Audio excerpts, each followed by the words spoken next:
And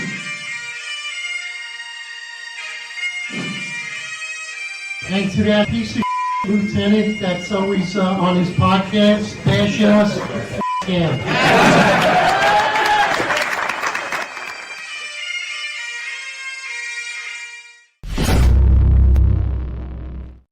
Attention, roll call. That's right. Good morning, everybody. 8:05 live Eastern time. I hope everyone had a great Christmas. We're getting close to the new year. So again, Merry Christmas to everyone. We appreciate the growth that we've gotten so far, and it's because of the help that we have from our friends and listeners here. The engagement, it helps out big time. We appreciate it. And even our trolls, of course, we love you too. And here's Juju. Speaking of trolls, Juju's here. Good morning. Merry Christmas. Getting close to New Year. We hit 70,000 subscribers, and you're a big part of that. So I want to thank you. Hassan, big part of that, man. Chatter, thank you so much. And of course, Lily, always here. Thank you, Beauty the Struggle. We appreciate everybody. So, more content, of course. Here we are on your Friday Roundtable. Can you trust New York City crime statistics? So, the New York City Council has proposed a bill in how the NYPD tracks crime. So, I think this is a great opportunity to talk about manipulation of crime and statistics. And this will actually expose the perception versus narrative when it comes to perception versus reality. So, John, what are your thoughts? Good morning. Marlon, good morning. Merry Christmas. Yeah, so anyone that's familiar with the police department, I mean, for years, the police department has been engaged in what we refer to as fudging the numbers or cooking the books, right?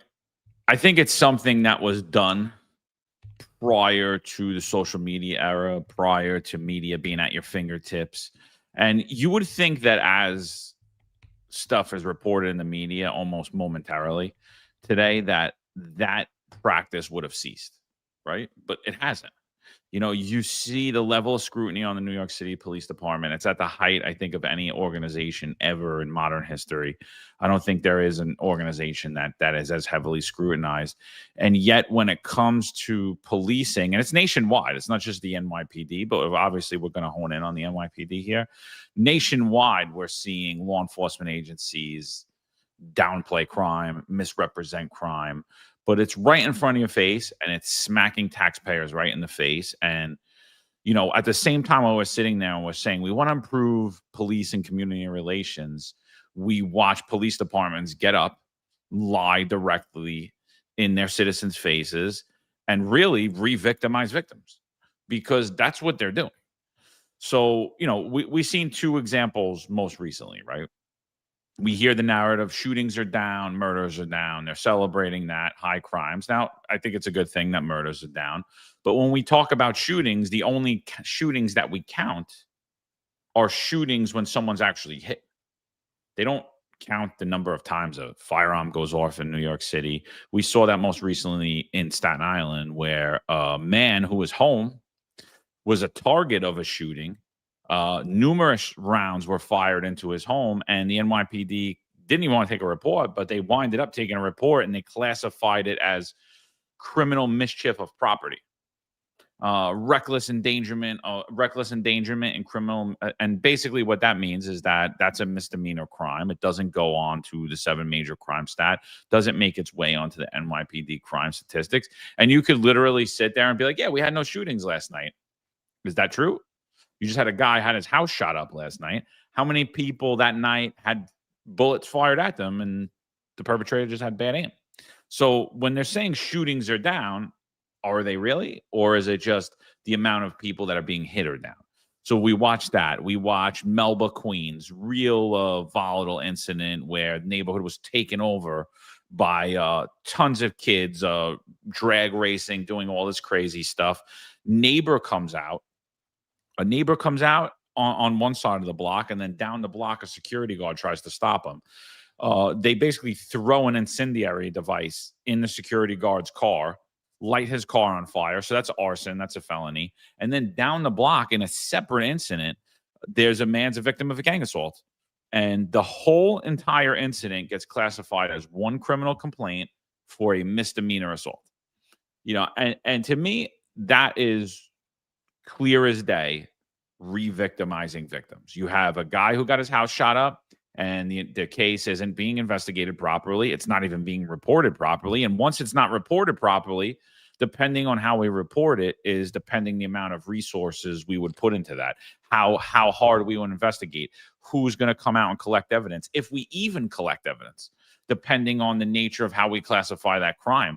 And then same thing goes for the victim of arson, the victim of assault. Now, because those things weren't classified that moment on the scene, there was evidence that was lost, and that will basically hinder the prosecution's case later on and will help the perpetrator. So, I mean, I think it's a practice that you would have think ended in the modern era of policing with body cameras. But what I'm watching is it's actually getting crazier, where they're just changing what you're seeing on TV. They're trying to attempt to change your perception of reality by what's on TV and what's directly in your face, and even what you're a victim of. So to me, it's disgusting. And for a profession that claims to be about integrity, it's clear as day that anyone that's engaging in this is void of any type of integrity. Yeah. Good morning, guys. Yeah, I hope everyone had a great Christmas as well. Yeah, John, there's also one other incident that happened not too long ago, and that was the case of Captain Highland of Transit District. I believe it was Transit District 20. Yes, he was stripped of his command and, amid allegations of manipulating, those numbers. So, I think I didn't know what to think of this one.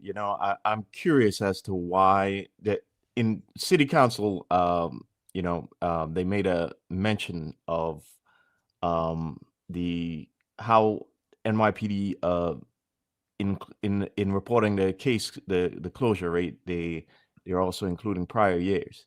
And I'm curious just why exactly that happened, why, because as city council kind of highlights the fact that by using closures of prior years, it kind of obscures what happened this year. And I'm curious as to why exactly that change happened, because I mean I think when you manipulate the numbers and you obscure things, it kind of is a problem, not just for the public, but it's also a problem for the cops, the cops and the commanders, because it kind of your things get confused and resources get misallocated, and in the long run, that's the problem. And one of the problems we're dealing with right now is the fact that the job is down in cops, and the DEA, Scott Monroe himself has said numerous times that he's lost a lot of detectives, So the fact that the job is down in so many detectives, and we've highlighted the problem of the not enough manpower in the precincts, and the fact that attrition is a major issue. When you obscure the closure rate, it's a problem, because it kind of hides the fact that we a lot of these precincts and a lot of these squads probably don't have enough adequate manpower there. So I'm curious as to why it happened. I mean, we all know why it happened, but I'm just curious what their thinking was and why they actually did it, because again, it's a problem, for resources, for the allocation of resources. I tell you what I was curious about, I still am, is according to this bill, talking about going into the past, they want to go back as far as 2007 to do an analysis of how crime was tracked. So I'm just curious why they picked that year. I'm interested in what type of patterns that they're looking for at this point. So, I mean, it's right in front of our faces. It's so prevalent. We've heard Jessica Tisch say that shootings are 1,000%. I think there was 1,000 fewer shootings this year in comparison to 2021.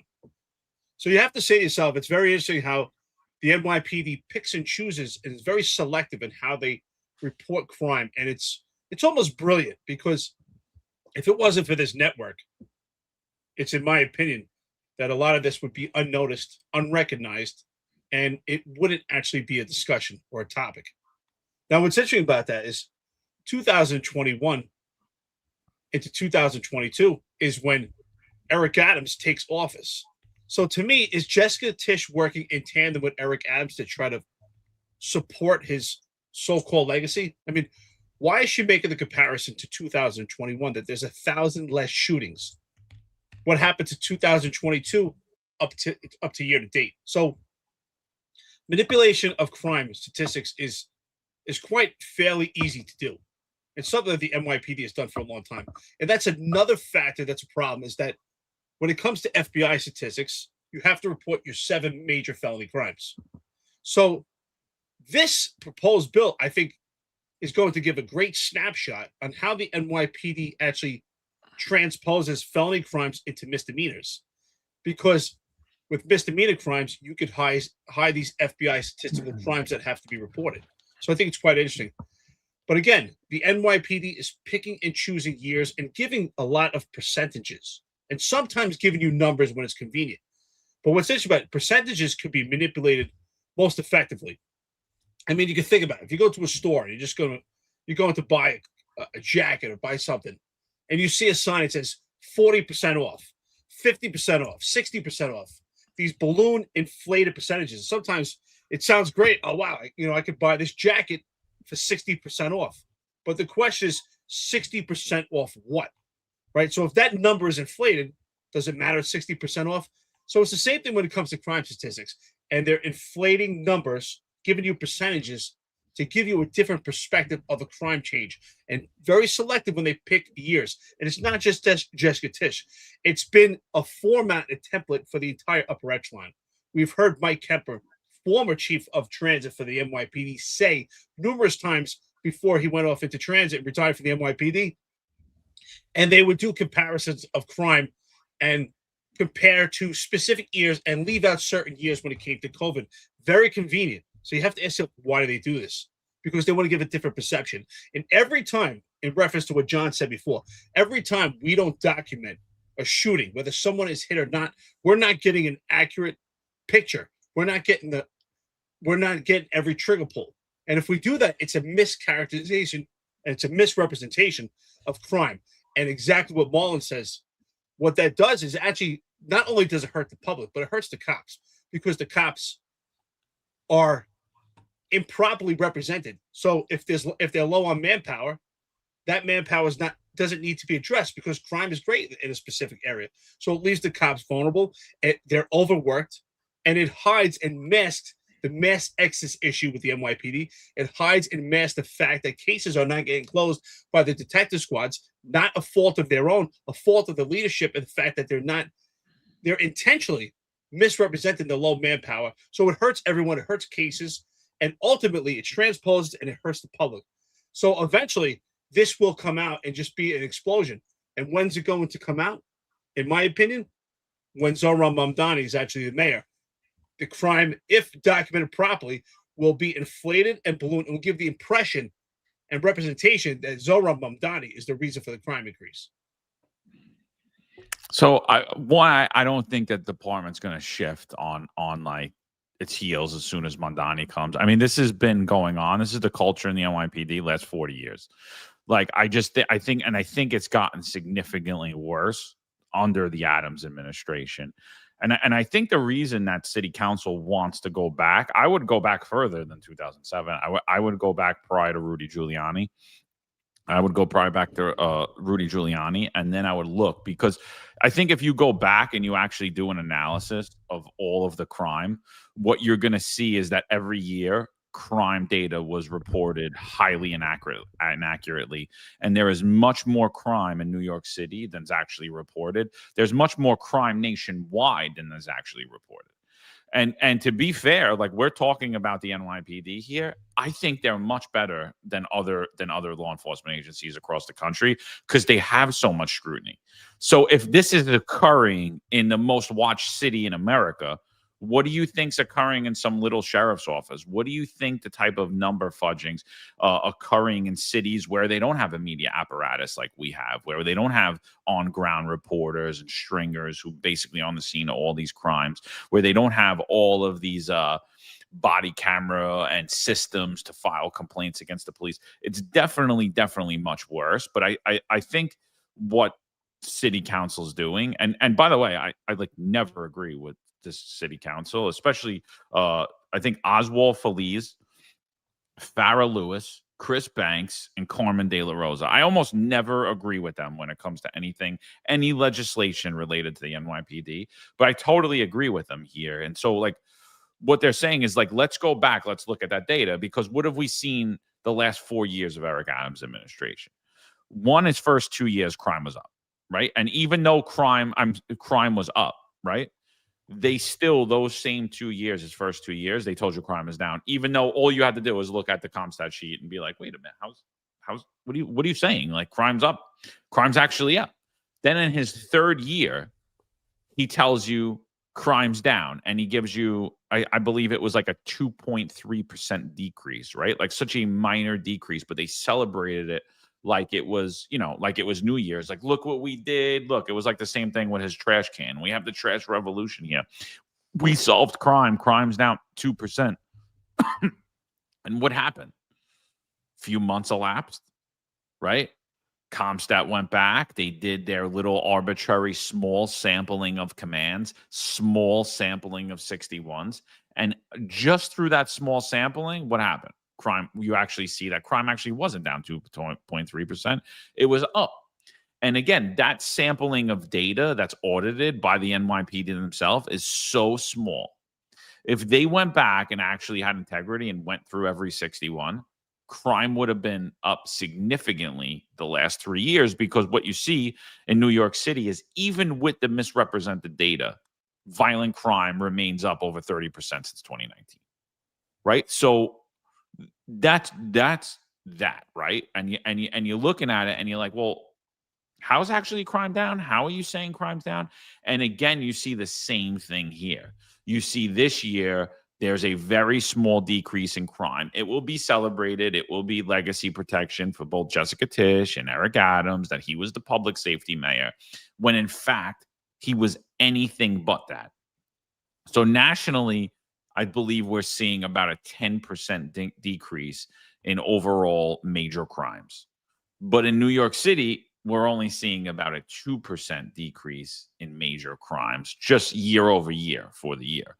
So when you look at all that stuff and you're like, well, what's right, what's wrong? I mean, the fact is this: violent crime's up over 30% since 2019. That's the statistic that matters, right? That's the statistic that matters. Is overall crime up? Absolutely. Can you trust the numbers that you're being told? Absolutely not. I mean, if you're trusting the New York City Police Department or any major city, especially in Democratic city police departments at this point, I mean, I don't know, man. Let me know. Give me a call. I got a few things I could tell you, because they're literally lying directly to your face. And you're watching it happen right on live TV. You're watching it happen when you're the victim of a crime. And we don't know what's actually the data is. So I think there needs to be a whole audit first before we even just go back. How are crimes reported? What happens? How many of those reported crimes, how many people are arrested? When they're arrested, how many times does that arrest differ from what that crime was originally reported at? Right? How many times was that person arrested and then convicted of a higher crime than what they were arrested for and what the 61 was reported for?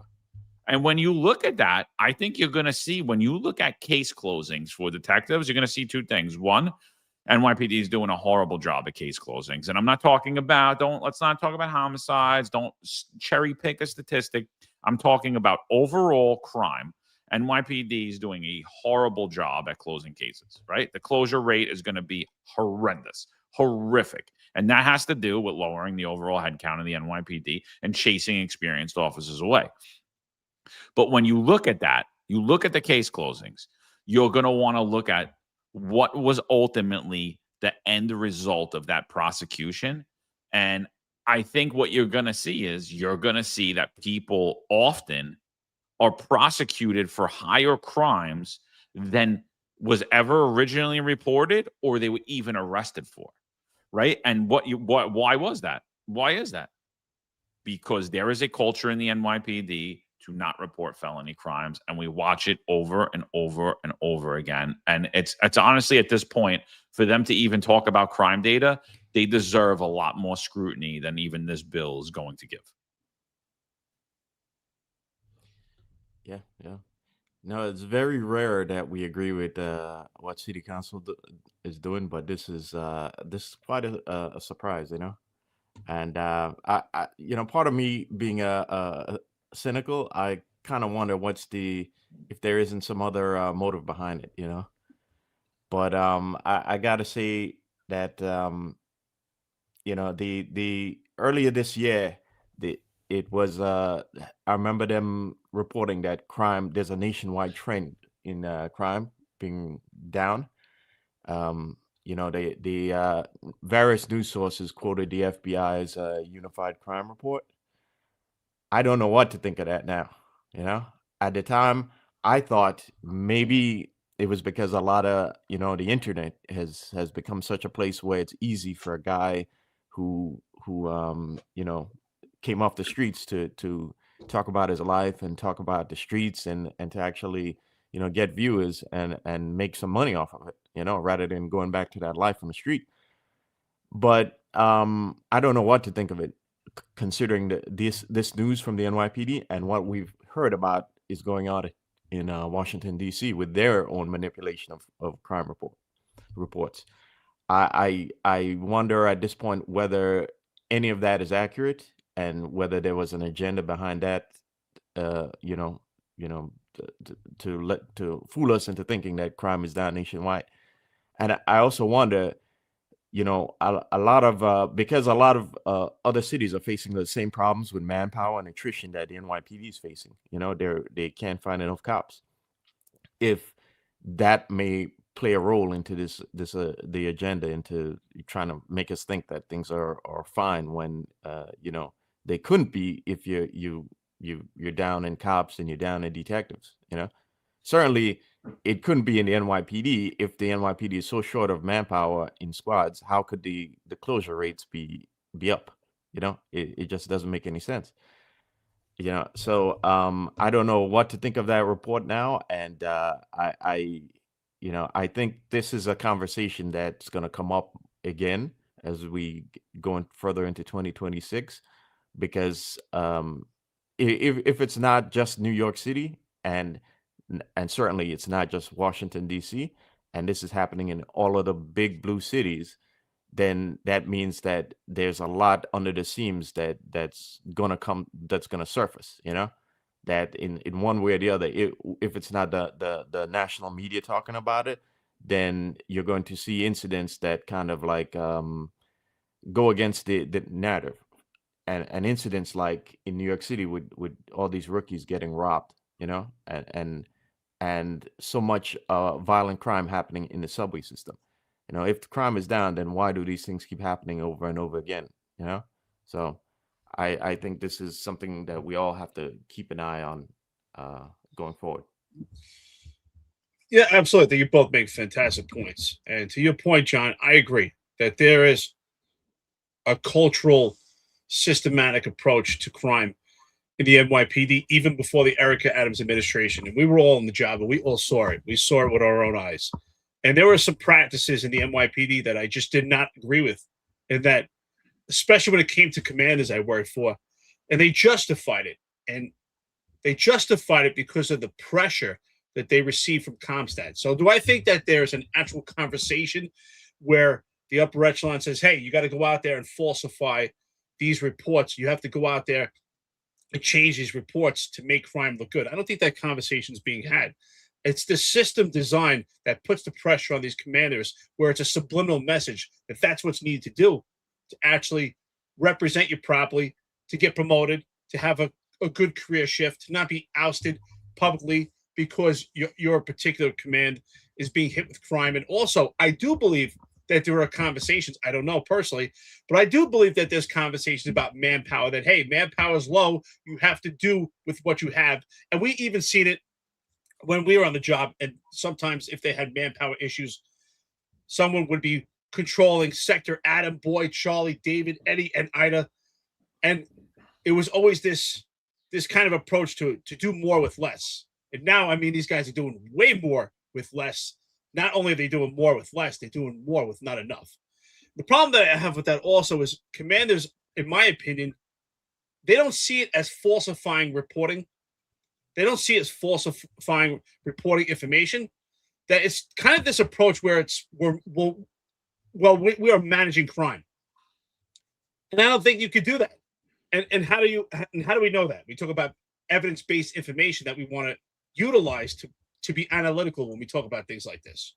So when we were on the job, John and Marlon and myself, we all have seen it, that in numerous precincts, and I've seen it in specific commanders and commanders I worked for, where they would have the patrol cops or any cop that's in response to a 911 call or maybe something self-initiated. And if it was a felony crime, or especially an index crime, which meant it's a major felony crime that gets reported to the FBI, that commander would have to receive a call or a text immediately about that specific crime being reported so that they could manage it. Now, are they managing it, or is it an attempt to falsify that report to actually change the crime to give a different perception? And this was something that was happening before the Eric Adams administration. So now not only are crimes being managed back then, now the crimes are just not being documented. So is there manipulation? Yes.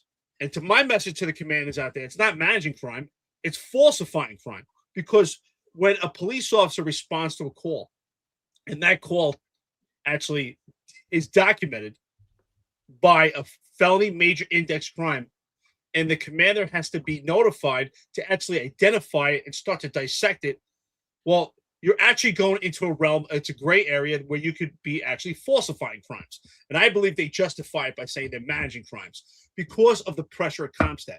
So CompStat in itself, does that cause falsifying of crimes? No, but it's the pressure that put on commanders. Well, instead of commanders saying with balls standing up at a podium saying, listen, I don't have the manpower, I don't have the resources to deploy into all these specific areas to actually address the crime patterns.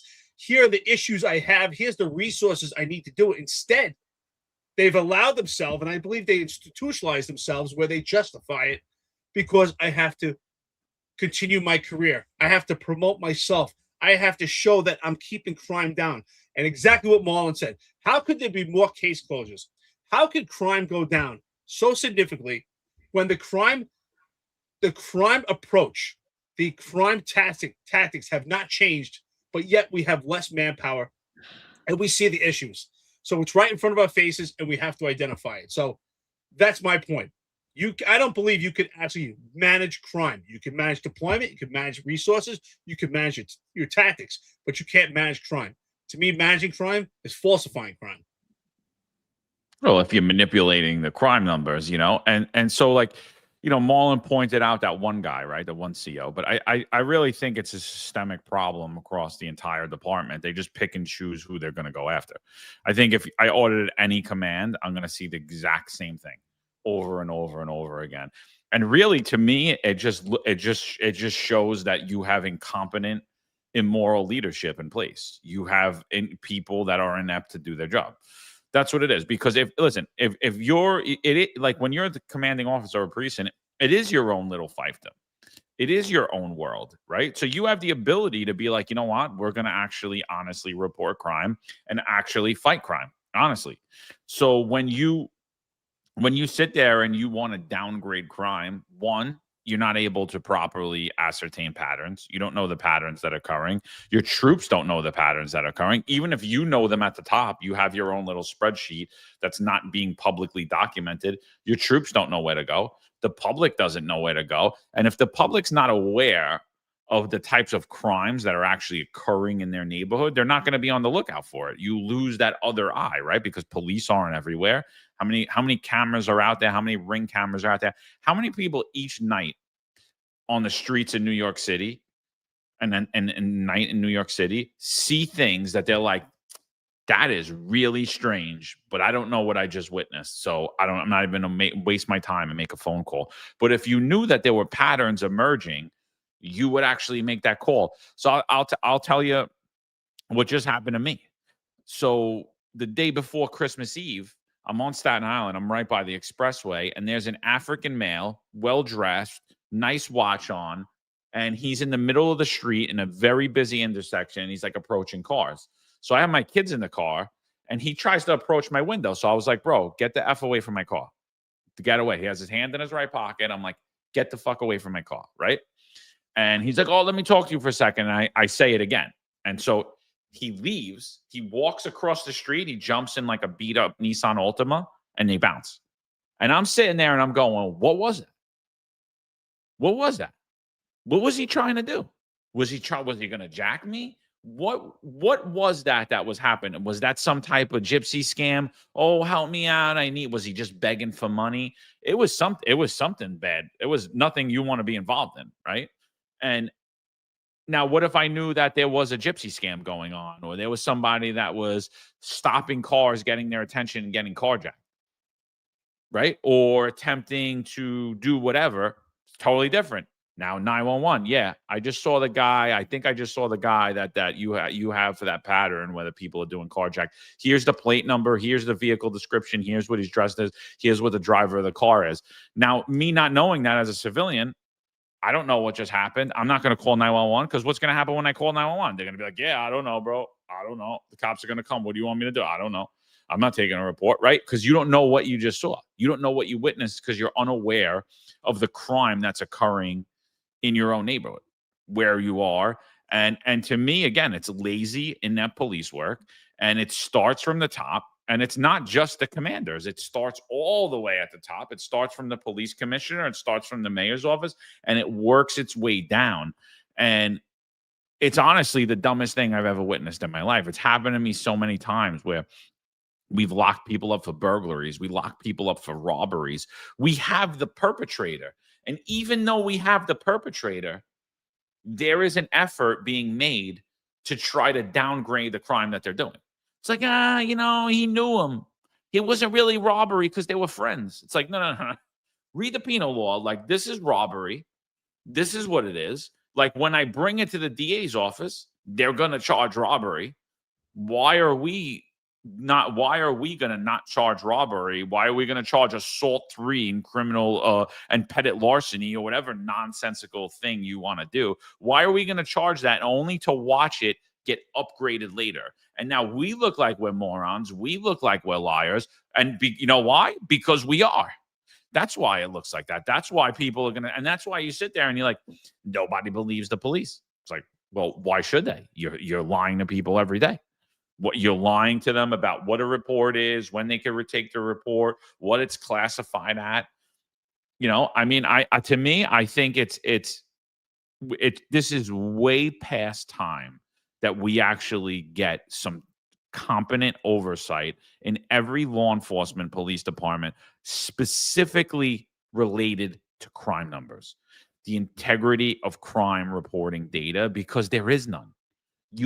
People talk about crime data nationwide. I'm like, you have no idea what crime is nationwide. The only way you know what crime is if you're in a neighborhood that day and you get a feel for it and you live in that neighborhood. You know what crime is in that neighborhood. The NYPD doesn't know it. The cops in the rank and file might know it. The guy that works the streets every day, but even his own boss doesn't know it because they're playing with the numbers. Yeah, I just want to say before Marlon speaks, brother, that has happened to me so many times. What you just spoke about, like you just brought back memories. Kid, you know what? Well, I was gonna say, I remember I was close to getting promoted, and I had one of my COs, and I had just made a robbery call. And it was a crackhead that got robbed, no doubt about it, legit crackhead. But who are we to label? I mean, if someone wants to be a crackhead, that's their life, right? They still could be a victim. But I made a pickup robbery right in front of my face on patrol. And I was close to getting promoted. I got promoted with 5 years on. And I'll never forget, my CO sat me down. He brought me to his office, opened up his fridge. He's like, hey, you want a soda? It was hot out that day. You want a soda? Give me a nice cold soda. sat me down, didn't have any representation. It's like, hey, oh, that's a great call, great work. He's like, but I don't know if it's really robbery.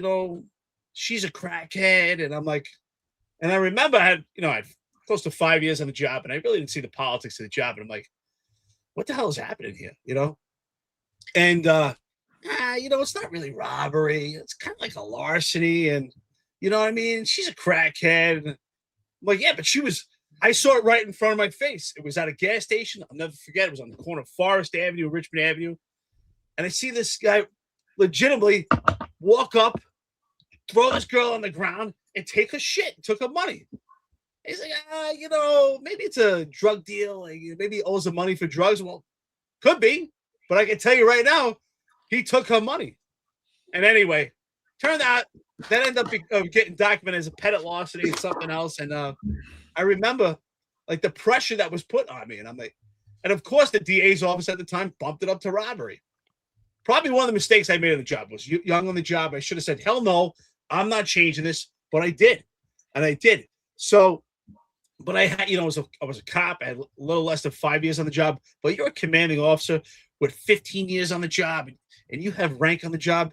You got to push back. You should have more knowledge at this point. But this is a culture that's been going on forever. I mean, John, you just brought back a lot of memories. Something that should have happened. It's a freaking lie. That's what it is. Yeah.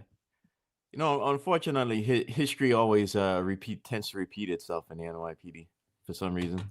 Because I remember when I was a rookie too, and I just got into a sector. We had a lieutenant at the desk who was doing that, and even back then, this was at a time when talk of manipulation of stats and reports was becoming a problem, and he was still doing it. And I was like, at a certain point, I was like, you know what? I'm not getting roped up into any of this. So what I would do is make a photocopy of my complaint report and keep it in my locker, which is something you guys, if you're listening and you're a young guy, you should be doing that too. Protect yourself, okay? Let them. There's only so much that you can do, okay? But when this stuff starts to roll downhill, you want to take yourself out of it, and the way you do it is you hold a copy of your 61 in your locker, okay? Now, unfortunately, the fact that everything is so electronic now, and guys could even drop a 61 in their phone, is probably something that makes it a lot easier to change things, But to John's earlier point about this being systematic, Sal also pointed this out. He mentioned a while ago about Captain Van Tool of the 106 precinct, and how he had problems with the community council at the time, and the allegations were that the strong rumors were that he was manipulating crime too, the reports, and he was downgrading crimes. And what did we see happen to him? Well, he got promoted, and now he's working at the Queens North borough, which is very interesting considering what happened in Marlborough, Queens. So very, very curious that happened, and that he's the guy that got a promotion got a promotion even with all those rumors going on.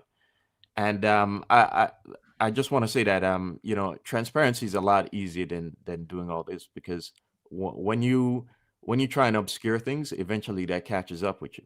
And in this case, with the city council now passing this measure, it's going to make life a little more difficult for them. Okay. Whereas if you were transparent in the get-go, maybe things wouldn't have gotten to this point, So.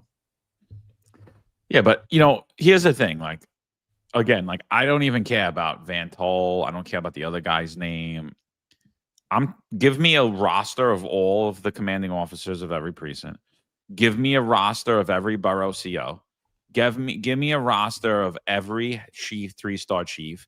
And these are the people that are engaged in misrepresenting crime data. Give me a roster of the police commissioner in their office. Give me a roster of everyone that's in what is it called, where they sit there and they change all the numbers for the CO? What is it? Comstat? The Comstat cops? and the sergeant, like, analysis. give me all their names. Like, this is who's engaged in it. It's everyone. It's a systemic problem. Like, it's not like, oh, Van Tull got caught. It's like, who did he get caught by? Like, who caught him? The people that are telling him to do it, and then they're like, oh yeah, Van, you just got to take a little hit, kid. But good job. We'll get you in a couple of promotions. Just hang out a year. You're on the grid. Rob Lukash asks, he says, what is the ratio of true bills versus felony arrests put up against previous years? So I don't think that it's actually a stat that matters for us as a police department. What it matters when we look at the public safety apparatus, it matters when we look at who's in our DA's offices and who occupies the cloth, who's a judge, right? But like, it doesn't matter for us as a police department. I was always taught, do your job, bring it to the criminal justice system, and that's it. It's out of your hands at that point. And that's where we should be at as a police department. Now, if there is a problem when we're bringing it to the DA's office because they're incompetent and they can't get a true bill, or because judge are releasing perpetrators later on down the road and really dumbing that down, again, it's out of our hands. We did our job. We served the community. We protected the public. We preserved our integrity. What we're seeing is we're seeing people, we're seeing good moral police officers being partaking in basically another form of a humiliation ritual. If you don't go along with this, if you don't lie, you're not going to have a career in the police department. If you don't lie, you're not going to get promoted. You're not going to do this. You're not going to be in with the in crowd. And that's happening nationwide. The only union that I see talking about this is the Washington, D.C. police unit. They're the only union, but it's a disgrace because every union nationwide, anywhere where this practice is happening, and I believe it's happening everywhere, should be speaking out about it, because you're going to lose cops that would have been good cops, but they couldn't go up against the system, and so they bended their integrity and they lied. There needs to be actual legislation nationally and locally to make intentional misreporting of crime data a crime. And we could watch it clear as day. So let's get a little bit into this legislation here. So like I said, there's 4 people on here: Oswald Feliz, Farrah Lewis, Chris Banks, and Carmen De La Rosa. So this is the bill. This requires the police department to report on all criminal complaints and arrests. Excuse me, what happened there? This bill would require the New York City Police Department to post on its website data related to all criminal complaints and arrests recorded by the department since 2007. Then this is why I think that city council is incompetent also, because this bill should actually outline every field that you're looking for and how that data set should include. So it says the data set would include, among fields, the location, date, time, and nature of the offense, demographic information for victims, suspects, and arrestees, and information on whether a complaint resulted in an arrest or a department resolution, and the date of such resolution. Further, the data would be stored permanently in a machine-readable format and updated on a biannual basis. So again, that is the data set they're asking for is so minute compared to what you would actually need to see if you were worried about the integrity of crime data. To me, when I'm looking at the legislation, what are they concerned with? Again, what is city council always concerned with? The demographic information for victims, suspects, and arrestees. Why? So they could say, oh, disproportionately, Black and brown people, the crime is underreported for them. It's like, listen, let's stop living in like where we're in the civil rights era of America. If we are, it's because the discrimination against white people and Christians is at an all-time high. That's the new civil rights era. All right. So if we want to keep going on this whole black and brown nonsense that the majority minority police department, a majority minority city council, a majority minority mayor's office, and all administration, that they're racist against black and brown people, you're out of your mind. I mean, I'm so sick of hearing all this nonsense. So if you want to see actual data, if you want to uphold the integrity of crime reporting data, what you would need is a living database, right? Obviously, the database would be live. crime gets reported live and it stays there. If there is a downgrade or if there is an upgrade, those should fall into a separate category immediately. And yeah, we could blank out whatever it needs to be, but that data should be publicly available where we can see how many upgrades and how many downgrades there are, right? How many, because you can't just look at one or the other because they could both be used. They could both be used to manipulate data.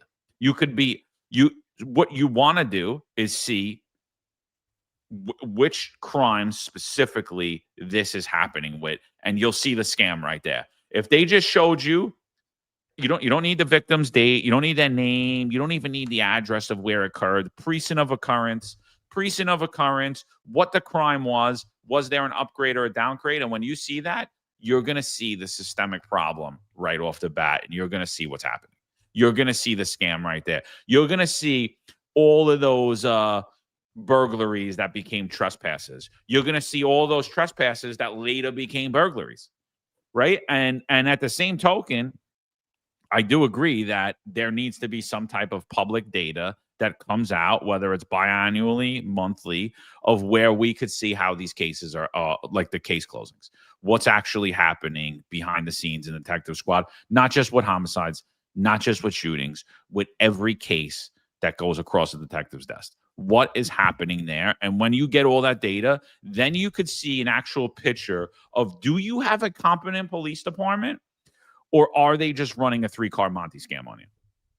And they're just getting funded all of these billions of dollars. So I personally think this bill, the way it's written, is you could just shred it because it doesn't do anything. Like they're not even labeling out the fields that they want to see.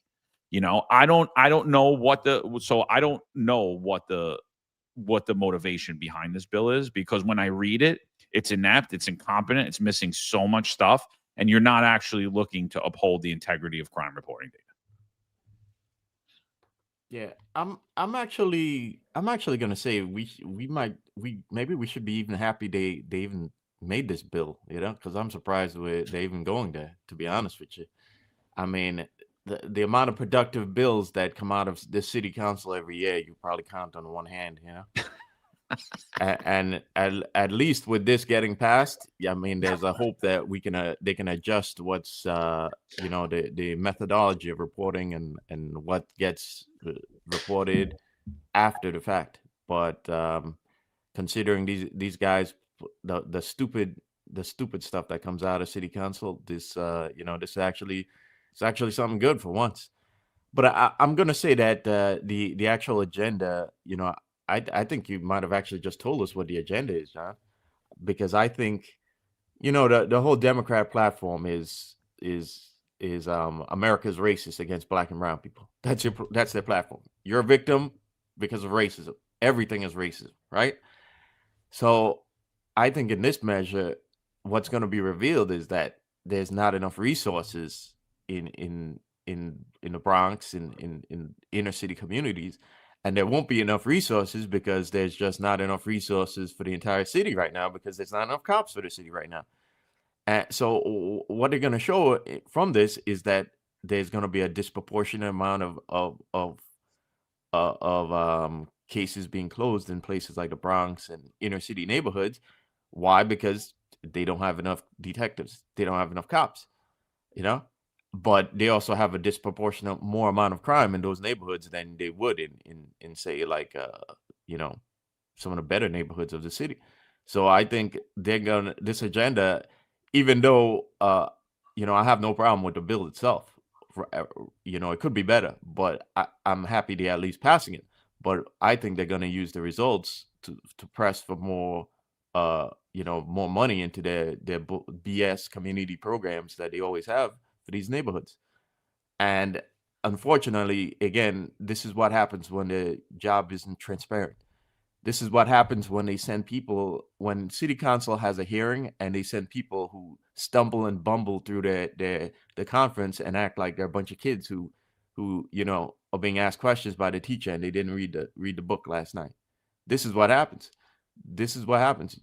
Transparency is just much easier than when the city council comes down with with these laws. If the job solved the problem and was transparent from the beginning, we wouldn't get here. Yeah, there's no doubt about it. I mean, at this point, I think the bill is good, but the intentions behind it, the mission behind it, is not what. I mean, it's kind of a byproduct, right? To actually go back and to look at crime and to see the manipulation of crime statistics. But I think the intention behind this is to prove racial-based bias policing, which to me, I have to question: is the city council and the civilian complaint review board working in tandem? Because to me, the goal behind it, based on what I read, based on my observations, is to prove that the NYPD is performing racial and bias-based policing, and which is also a main priority of the CCRB as we speak. So we have to ask, are they working in tandem? It's almost the same ideology behind the gang database. While the gang database is a great tool, we have some members of the city council who believe the gang database is built on demographics. It's the same thing when it comes to these crime statistics. So everything's being distorted, and it's to propel the agenda of the city council.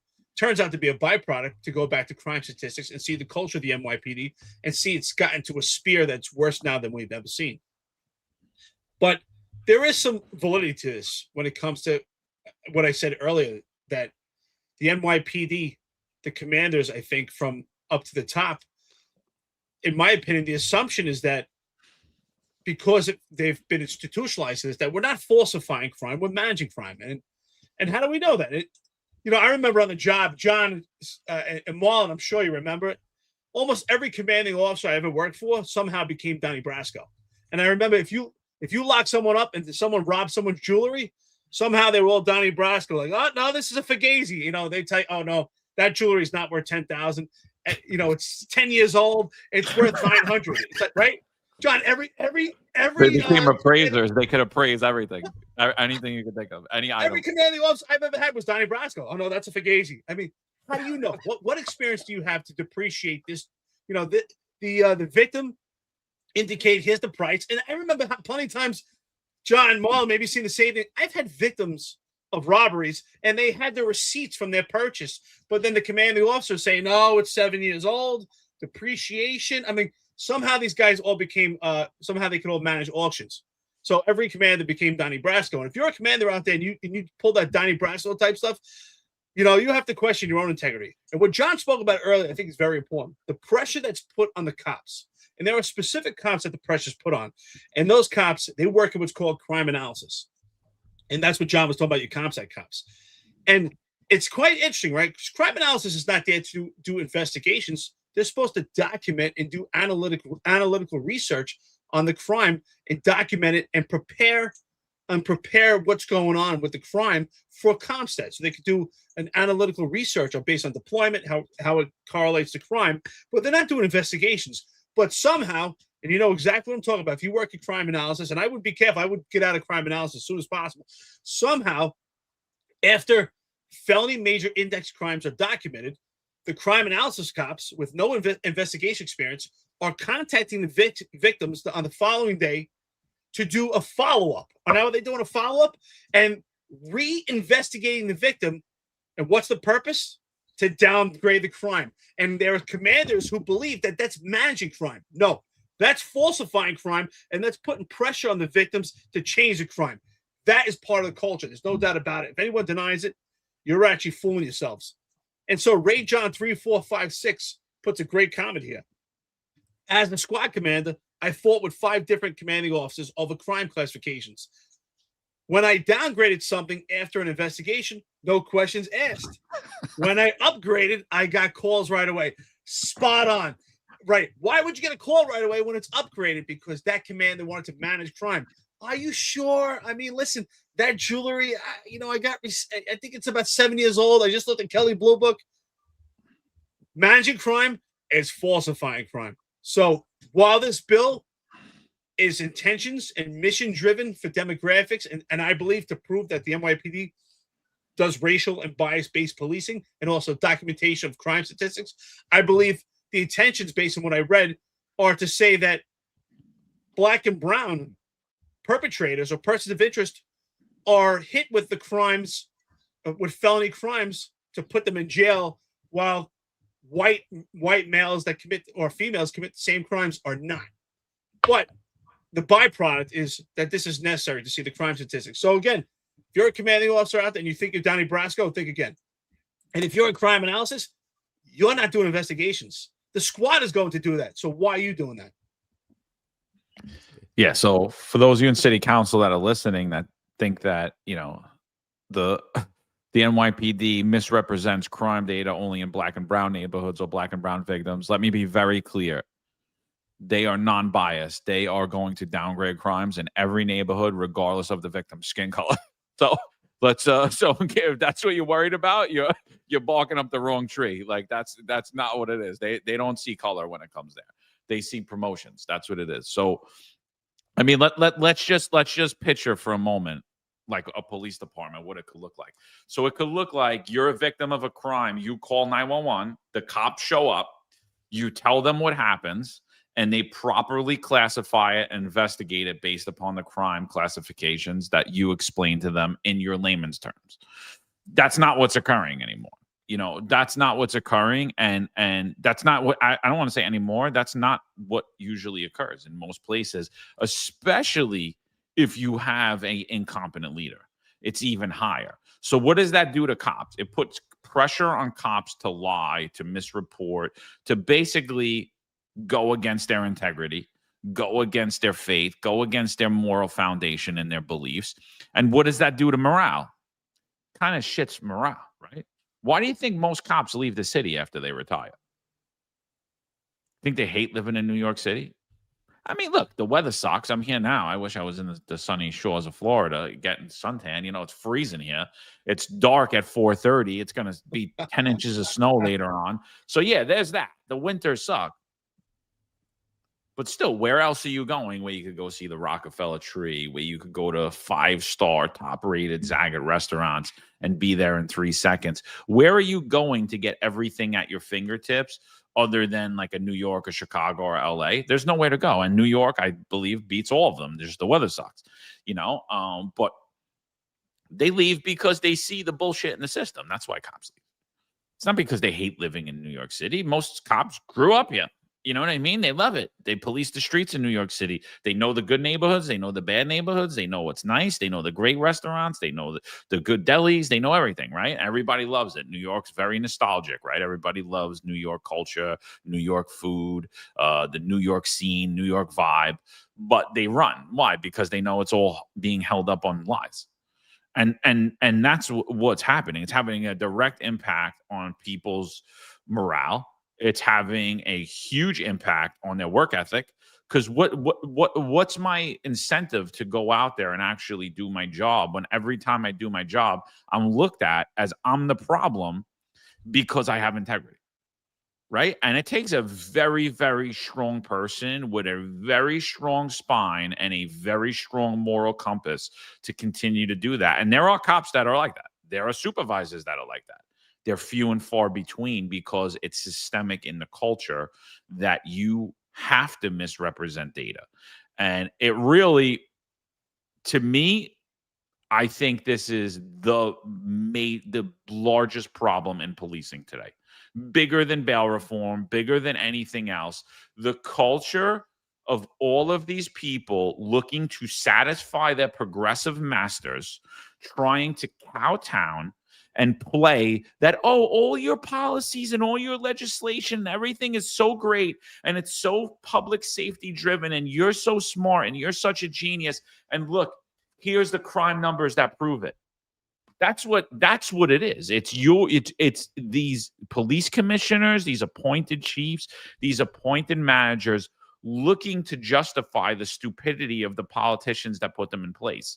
And so they need to keep the crime numbers down because they need to show what a genius Eric Adams was when Eric Adams, I don't even think could tie his own shoes. So, I mean, and it's not just Eric Adams, it's Brandon Johnson, it's everyone across, it's Muriel Bowser. And I'm not just picking on black mayors here, but it just happens to be that wherever we see these black mayors in major democratic cities, they all have one thing in common. None of the residents feel safe. Violent crime is up, but yet they're sitting on the internet every day and going to press conferences telling you how great their insane, nonsensical, anti-public safety, anti-police policies are, and how they've actually brought crime down and how you're actually safe. And it's just your perception versus reality is why he got mugged on the train last night. Yeah. Well, it's not just black mayors; it's progressives. Because the idiot in Denver is doing the same thing. Well, yeah. I personally, whenever, not for nothing, but whenever, I knew Eric Adams was going to be a problem because there's two combinations: black mayor who's heavily progressive. When you get that, I'm sorry, but it's time for you to look at your options, okay? And again, the problem is progressives. That's heavily the issue, and the problem.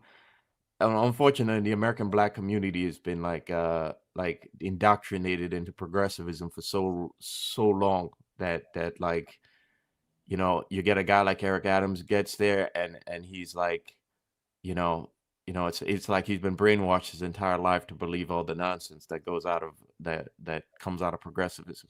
So you get a guy like Brandon Johnson who is indoctrinated into that progressive thinking. So it's when you get that, I'm sorry, but it's you got to look at the options there. And I'm gonna say that to city council, like these guys aren't looking at like these precinct commanders aren't looking at color. I mean, they're not looking at black and brown. They're looking at green and gold. Gold for those nice stars that they could have on their shoulders. And it's unfortunate, but what we're seeing, like we pointed out numerous times, ever since, to me personally, ever since the scamdemic, I just can't stop seeing it around the police department that these guys are willing to do whatever it takes, to get that gold on their that gold star on their collar.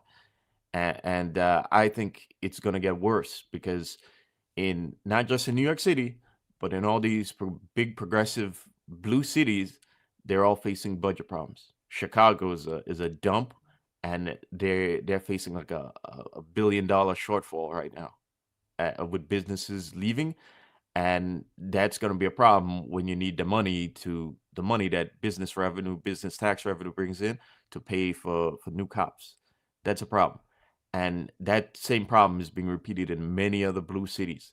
So I think it's probably not a coincidence that these blue cities are all manipulating their crime numbers now, because I think they're running out of options, and I think they're going to do whatever it takes to, their commanders are going to do whatever it takes, like John says, to please their progressive masters. So, Rob Blue Cash, brother, Finest Unfiltered family, Merry Christmas. This is actually pretty funny. He says they should promote the commanding officers who have the highest crime increase and watch how fast complaint reports are properly reported. That is awesome. Michael Freed, my brother, I love you, man. Merry Christmas. A great friend to the podcast. This is not personal, brother, but I got to push back on this. Mike Freed says, I will fight you, Eric, on the crime analysis guy doing the callback and investigation. I got praised by the squad commander and commanding officer for my callbacks. That's for getting the right information either. Listen, there's no doubt about it. There are outliers in crime analysis, and obviously you're one that was doing your job properly. But you know damn well, he said for an upgrade or downgrade, but you know damn well that there are plenty of cops in crime analysis, and you know damn well. If you tell me different, now you're lying. You're an outlier. But there are plenty of cops in crime analysis that are getting pressured by the commanding officer, and especially the sergeant in crime analysis, to do these callbacks on victims, especially when it comes to property crimes, to downgrade these crimes, particularly when it comes to robberies, grand larcenies. You know damn well what I'm talking about, and especially what we spoke about earlier. Burglaries is something, I don't care what era, would never document it properly. Every time, and I was in housing, I know it, every unlawful entry into an apartment in housing is a burglary. None of them are documented burglaries. Who could actually argue that? Every apartment in New York City housing authority buildings is a dwelling. And if you enter an apartment in housing, and unless you go in there and do a complete home invasion, if you go in there just to take a phone and walk out, no one charging burglary. You just go into an apartment and sit there and smoke marijuana, or you go into an apartment and utilize it so you can take drugs, no one's documenting that as a burglary. I challenge anyone to tell me different. Unless it's an all-out home invasion, you're not getting robbery and burglary. So those burglaries are all documented as criminal trespass. So if the city council goes back, you're going to have thousands of burglaries that were never documented properly. So Mike Freed, great friend of the podcast. It's not personal. I'm not picking on you, but obviously you're an outlier. But you know damn well there are plenty of cops, most of them in crime analysis, and especially the sergeants, that get immense pressure from their commanders to keep crime down by calling victims back. And maybe some of those squad commanders, maybe they thanked you because you were doing their job for them, because they also get the pressure also. Yeah, Ray John brings up a great point. He's talking about the body cameras today. So, I mean, look, if you were really looking to see the data, again, every downgrade, every upgrade, go back, watch the body camera. You know, and what Eric's saying here, he's talking about burglary, right? Like burglary. What is burglary? Enter unlawfully and commit a crime there within. Doesn't say what the crime needs to be. Not a violation, a crime. So it has to rise to the level of a misdemeanor, right? And when you look at that, and you look at those criminal trespasses, you're going to see it. Chief Lukash brings up grand larcenies, another thing. They don't look at the value. And Eric had alluded to it too. Like people all of a sudden become appraisers. They're like, no, it's a 96 Ultima. It's got about 30,000 miles on it, you know. Now, I'm not saying you can't go to Kelly Blue Book and get a decent estimate on something, but I'm saying when you believe that all of a sudden John McCarty's Kelly Blue Book and I'm going to make up my own appraisal based on what I'm seeing, you might be right, but you're not the authority on it, so you have no business doing it. Like, what are you doing? You know, like, it's so like, and that's what's happening. And why is that being done? Ultimately, why do you care? Why should you care? You shouldn't care, right? You got called to a 911 job. The person's telling you XYZ, unless you have reason to believe they're lying and an ability to disprove them, we should be taking their word on face value. I don't need your arbitrary biases coming into play here. Now, there's been times I've been on scenes and I've spoken to victims and I didn't believe a word they said. And they were dead accurate. And I just didn't believe them. Whatever it was, I just didn't like the way they were moving. I didn't like the way they were acting. I'm like, if that happened to me, there's no way I'd be acting like that. I've been on dozens of these scenes. I've never seen anyone act like this. People are weird. People are quirky. Sometimes you come across quirky people. The guy just got robbed and he's dead still. He's like, yeah, bro, they just robbed me. I don't know. What happened? Oh, he stuck a gun in my face. And the guy's not nervous at all. And you're like, this guy just got robbed. I'd be jacked up. I'd be like, bruh. This guy, he's like, yeah, no. And so I'm sitting there and I'm going, I don't believe a word he says. And then they're like, hey, boss, come here for a second. And they show me the video and I'm like, oh shit, he just got a gun pulled in his face. And they took all his money. Like, you know, so it's like, it's not up to us. It's not up to us. Now, could a squad do that? Absolutely, right? Because you're on the scene, your initial report, your patrol, whatever, you're out there on the command. You're there to gain the most amount of facts. That doesn't mean don't do a short-term investigation, you know, because I think one of the things that happens on patrol and what I've noticed lately from speaking to young cops and speaking to people that are out there, supervisors, is there's no more short-term investigations being done by patrol, by anybody on the street. And that is a huge failure. That you should be like, you are the detective when you get that job immediately, just so we're aware. Not everything falls on open it to the squad and throw it to the squad. You get this job.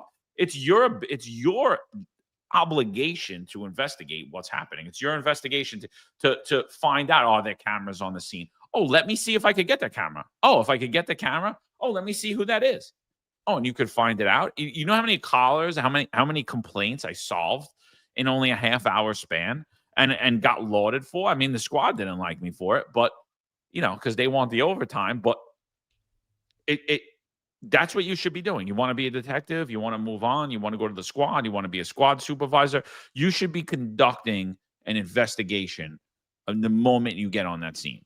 Your obligation on that scene, whether you're a lieutenant, whether you're a sergeant, whether you're a cop, it should not be that we don't take a felony in.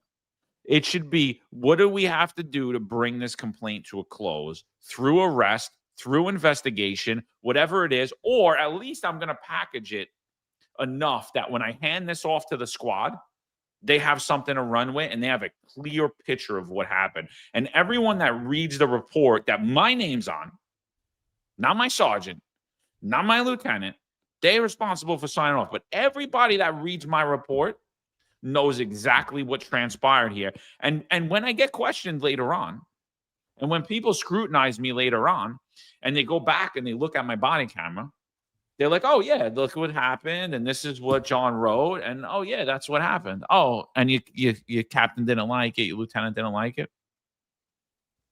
We're not here to make people happy. You're there to tell the truth. And I got news for you. You signed up to be a cop.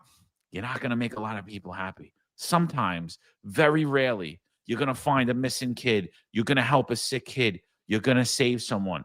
Those are the rarities. The majority of your career is going to be spent in bad, dark times, and you're going to be there to deal with it, right? So what do you have? You have your word, you have your morals, you have your integrity. Don't break them. Did any of you guys get appraisal training in the NYPD? I missed that class. I never got that training. Marlon, did you get it, Intel? Did you learn how to appraise jewelry or pocketbooks? That was big, right? Women get their pocketbook stolen. Oh no, that Louis Vuitton. It's not 2000 anymore. It's a couple years old. Apparently, all the commanding officers I had, their wives made them experts in bags, and they all knew the prices of them. So I never got that course. I was wondering if you guys got it. Only crime analysis, I think, gets that. Good. Mike Freed's upset right now. He got that course. Yeah, you know, those are some good points, you know, and to your point, John, I think that brings up another problem we've talked about before, which is like the lack of agency and the lack of decision making, you know, at the bottom, you know, the fact that everything is like being centralized at the top, and the rookies got to wait for the sergeant, and the sergeant has to hear something from the lieutenant, and it all keeps going on and on and on. You know, I think for them to conduct real proper short-term investigation and for you to do a good job on the scene, there needs to be a little bit of autonomy at the bottom, and feeling valued, you know, feeling empowered, you know, to make certain decisions on your own. And I just don't think we have that anymore. In fact, I'm not even sure if we still value the sector cop, you know. It should be a real, I mean, think of it. If you got a regular sector in the job, you're in a precinct, you have a regular sector, that should be something that's you shouldn't be looked at as like being the bottom of the hierarchy, you know. That should be something that's really valued, you know, that you have a steady sector that, you know, that you're always patrolling. You know, but it's not, you know. So I think these guys don't feel valued. They don't have agency. They don't have autonomy. So how are you going to get proper short-term investigation when they get to the scene? You know, it's all part of a package, and it's just not there because the other things aren't there right now. So I feel sorry for the cops, honestly, and they deserve better. And the reality is they are impeded from doing preliminary investigations. So to many cops that are out there, a majority of them, they want to do preliminary investigations. They want to do that. They want to, you know, get some of those investigative skills. But because of the way the system is designed, that it's so micromanaged that these cops can't make decisions. The sergeant has to hold their hand because crime is managed. The crime documentation is managed. I mean, think about it right now. Remember when you were cops, and I'm sure plenty active guys on here right now, or even retired if you worked in the ComStat era. Think about the process. If you're a cop on patrol, just to visit yourself, you work in the 4-4 precinct, rhetorically speaking, you're Sector Adam, and you respond to a robbery, and you document it as a robbery. If you go back to the precinct, document it, you notify the detective squad, you did a whole preliminary investigation, and you just go back to the precinct, you take your complaint report, which is a 61 if anybody's watching, if you're a outside agency or a police enthusiast, it's 61.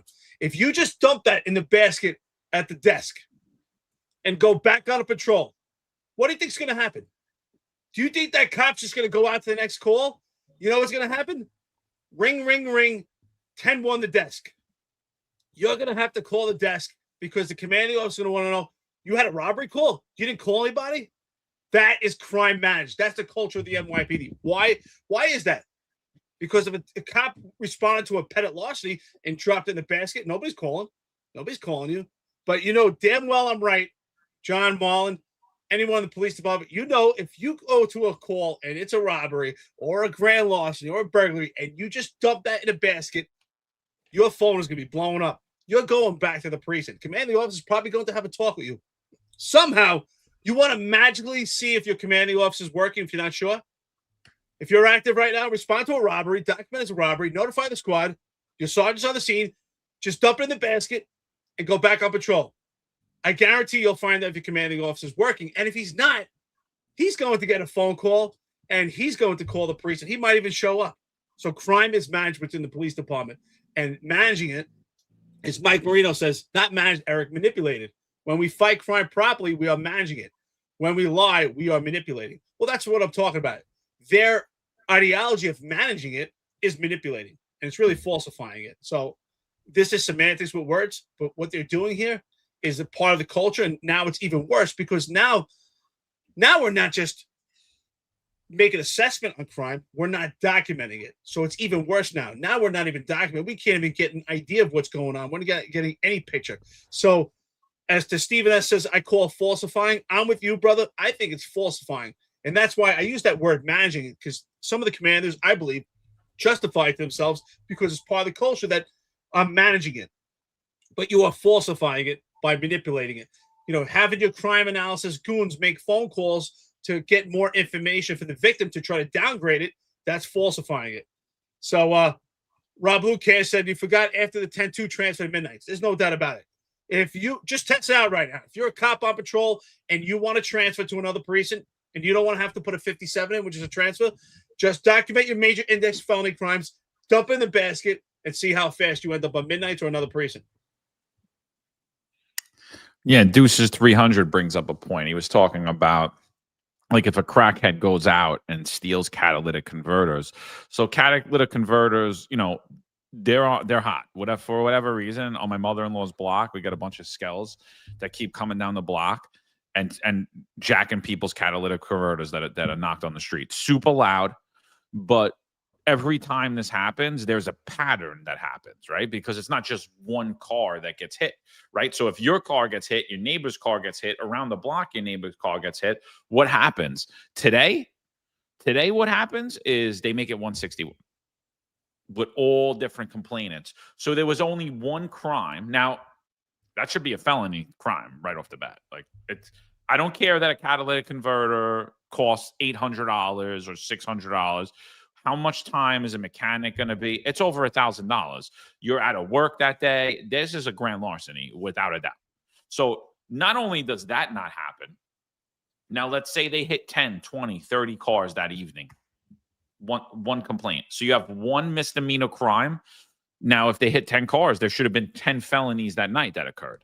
That should have been a criminal pattern. Instead, you have one misdemeanor crime happen for that catalytic converter, and there is no criminal pattern taken. So now no one knows about it. Citywide, it doesn't go out. Borough-wide, it doesn't go out. No one knows what happened. And guess what? How much work do you think the squad's putting into 161 for a misdemeanor catalytic converter? I'll tell you right now, 0. Look at the closure rate on that. They got bigger things to worry about. They're like, I'm not getting involved in this. Like, this is nonsense. You know what I mean? And so, I mean, that's what's happening, right? That's what's happening. You know, you're just watching the NYPD collapse in on itself. You know, I'm driving around New York City, and what do I see? I'm like sitting there, and I'm going, I'm the sucker. Everyone that goes to work in New York City and pays taxes and pays insurance for their car and gets their car registered and gets their car inspected, you're a sucker. You're the only person that's going to get in trouble in New York City. You're the only person that has the ability to go to jail in New York City. You're the only person that has the ability to get fined in New York City. Because I'm driving around, what I see, Indiana plates, this plate, that plate, and I'm seeing the same people every day. I'm like, how do you have an Indiana plate, but yet I see you the last week and yet you live in New York City and you own a home here? How do you have a Texas plate and you live in New York City? where, like, we've broken down into doing we don't do broken windows policing anymore. We don't do any type of policing. So there's only law-abiding people suffer, and that's it. We're all assholes, and that's what it is. I'm driving around hoping that no one hits my car because I'm like, where am I getting money from? This car's not even registered, has no insurance. I'm more than likely they're going to sue me, win, and I'm going to have to pay more money. So it, like, New York City, like the it's just imploding on itself at the moment, and it's imploding on itself because of the lack of integrity in our city council, in the mayor's office, in the New York City Police Department, and in every agency across New York City. It all stems from the crime that's going unreported. Misrepresenting of crime is the number one problem right now in New York City and across the nation. This is what leads communities into decay. This is what makes your neighborhood go from looking like a nice neighborhood to looking like a shit neighborhood, to when we get to that broken windows, where now all the windows are broken, all the cars have their rims and tires stolen, and they're just laying there, and they're burned out cars on the street. That's how you devolve into a place like that, and that's where we're headed. Public safety is on the downhill, quality of life's on the downhill, and the incentive in New York City is on the downhill, and it all stems from this. We're not doing what we're supposed to do, and I do blame. As much as I blame the politicians, I blame the people that are donning that uniform too, and anybody that's engaged in it.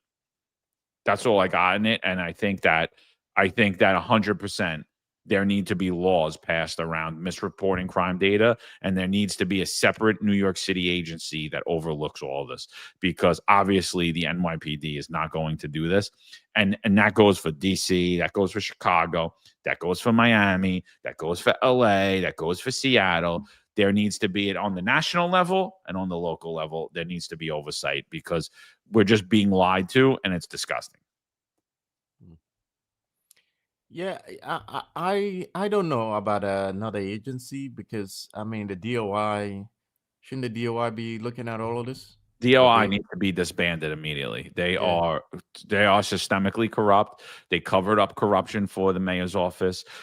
They shit canned actual complaints. They were directly involved in what happened to me and Eric. They were directly involved in covering up the corruption in the Adams administration. They should be disbanded immediately. Yeah. And also the inspector general. Like we have multiple oversight bodies for It's the a grift. NYPD, The and none the of them are inspector doing their job. general, or Yeah. the mayor's thing to combat police corruption, it's a complete grift. It's just a patronage job where you get to go there, you make $200,000 a year, and you know how much effect you have on the integrity of the New York City Police Department on fighting corruption? Zero. You know why? Because you're incompetent. You don't even know what you're looking at. You don't know what you're asking for, and nothing you do is effective or has any say in anything. It's completely useless. Completely useless. Yeah, I think the problem is when you have a mayor and the mayor's a progressive Democrat, and you got a city council that's, you have the entire political establishment of a city that's progressive. You have a city that's been has ingrained corruption for decades. I just don't see how there's going to be any sort of oversight in that city. And this is where I think the federal government is doing a terrible job of their job of watching over of providing balance, And I actually think, like, again, unfortunately, I think these things are going to get worse, because they haven't had their come to Jesus moment yet, where they realize this isn't working, we're losing, we're not a competitive city anymore. Things have to change. And it's too many people that have been getting their crumbs off of the system don't want things to change. They don't want to provide oversight because, again, they don't want to push back against that industrial complex, because they're not going to get their crumbs off of it. So I don't think any of this is going to change. And I think New York City is becoming a place that's it's unlivable. And it's unlivable because, you have many agencies that are lying to you. You have the misallocation of resources, and no doubt if you're a commander who's doing this, you're contributing to that misallocation of resources. Okay, and that misallocation of resources is going to cost money, and the city no longer has the money that it once did. So these things are all going to come to a head, and the fact that, being a civilian now, I see all these plates of out of state plates, and I kind of see why people are doing it, and in a lot of ways, I don't blame them, because a lot of people. I mean, sure, we got the scammers who are always going to do it, but we have a lot of desperate working class people who, they're being burdened by the cost of inflation, the cost of living in the city. The city themselves is burdening their residents with stupid stuff like the congestion pricing. So how else is the common man going to get through living in the city but to find ways to get around the laws, and in some ways break the laws himself. I mean, it's putting people in a desperate position to, or it's putting them in a survival mode. And this is all because you have this industrial complex that does not want its crumbs to go away, and they don't want to change, and they're not going to change until they have no choice. And unfortunately, I thought when we got Trump in there that he would force that come to Jesus moment, but unfortunately, we're not getting it. So I don't think things are going to change until, I don't know, maybe something out of their control happens. In many ways, I like to see that the NYPD can run itself.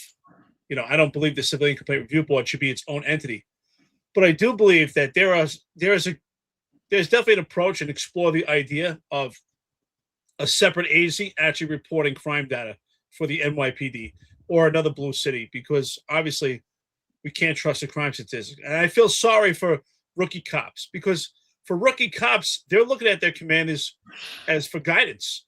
Not that they're being pressured. They, in my opinion, and I remember myself being a rookie on the job, even with the experience I had being a Marine, being in combat, it was still a whole new animal.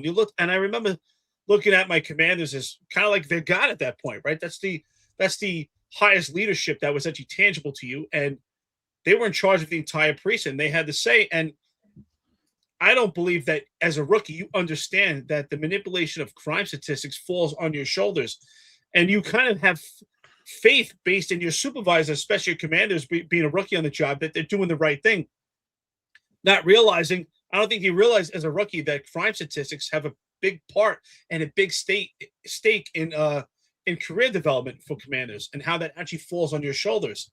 So while I do think that this should be law and you should be held accountable, there has to be some type of training apparatus for brand new cops to understand the severity of when they're documenting crimes, and that when their commander says, hey, is this really how you want to classify it? Or is this really a robbery?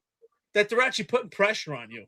And to me, it's almost like influential misconduct and influential crime. And we've all been there.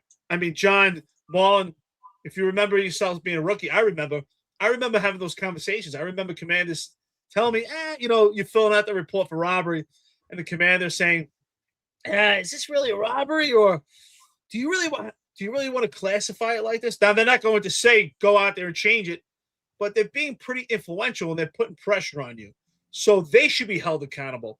While the cops should be held accountable, yes, after getting an education about it, there should be seminars and teach the cops and understand what they're doing, especially when they're new on the job.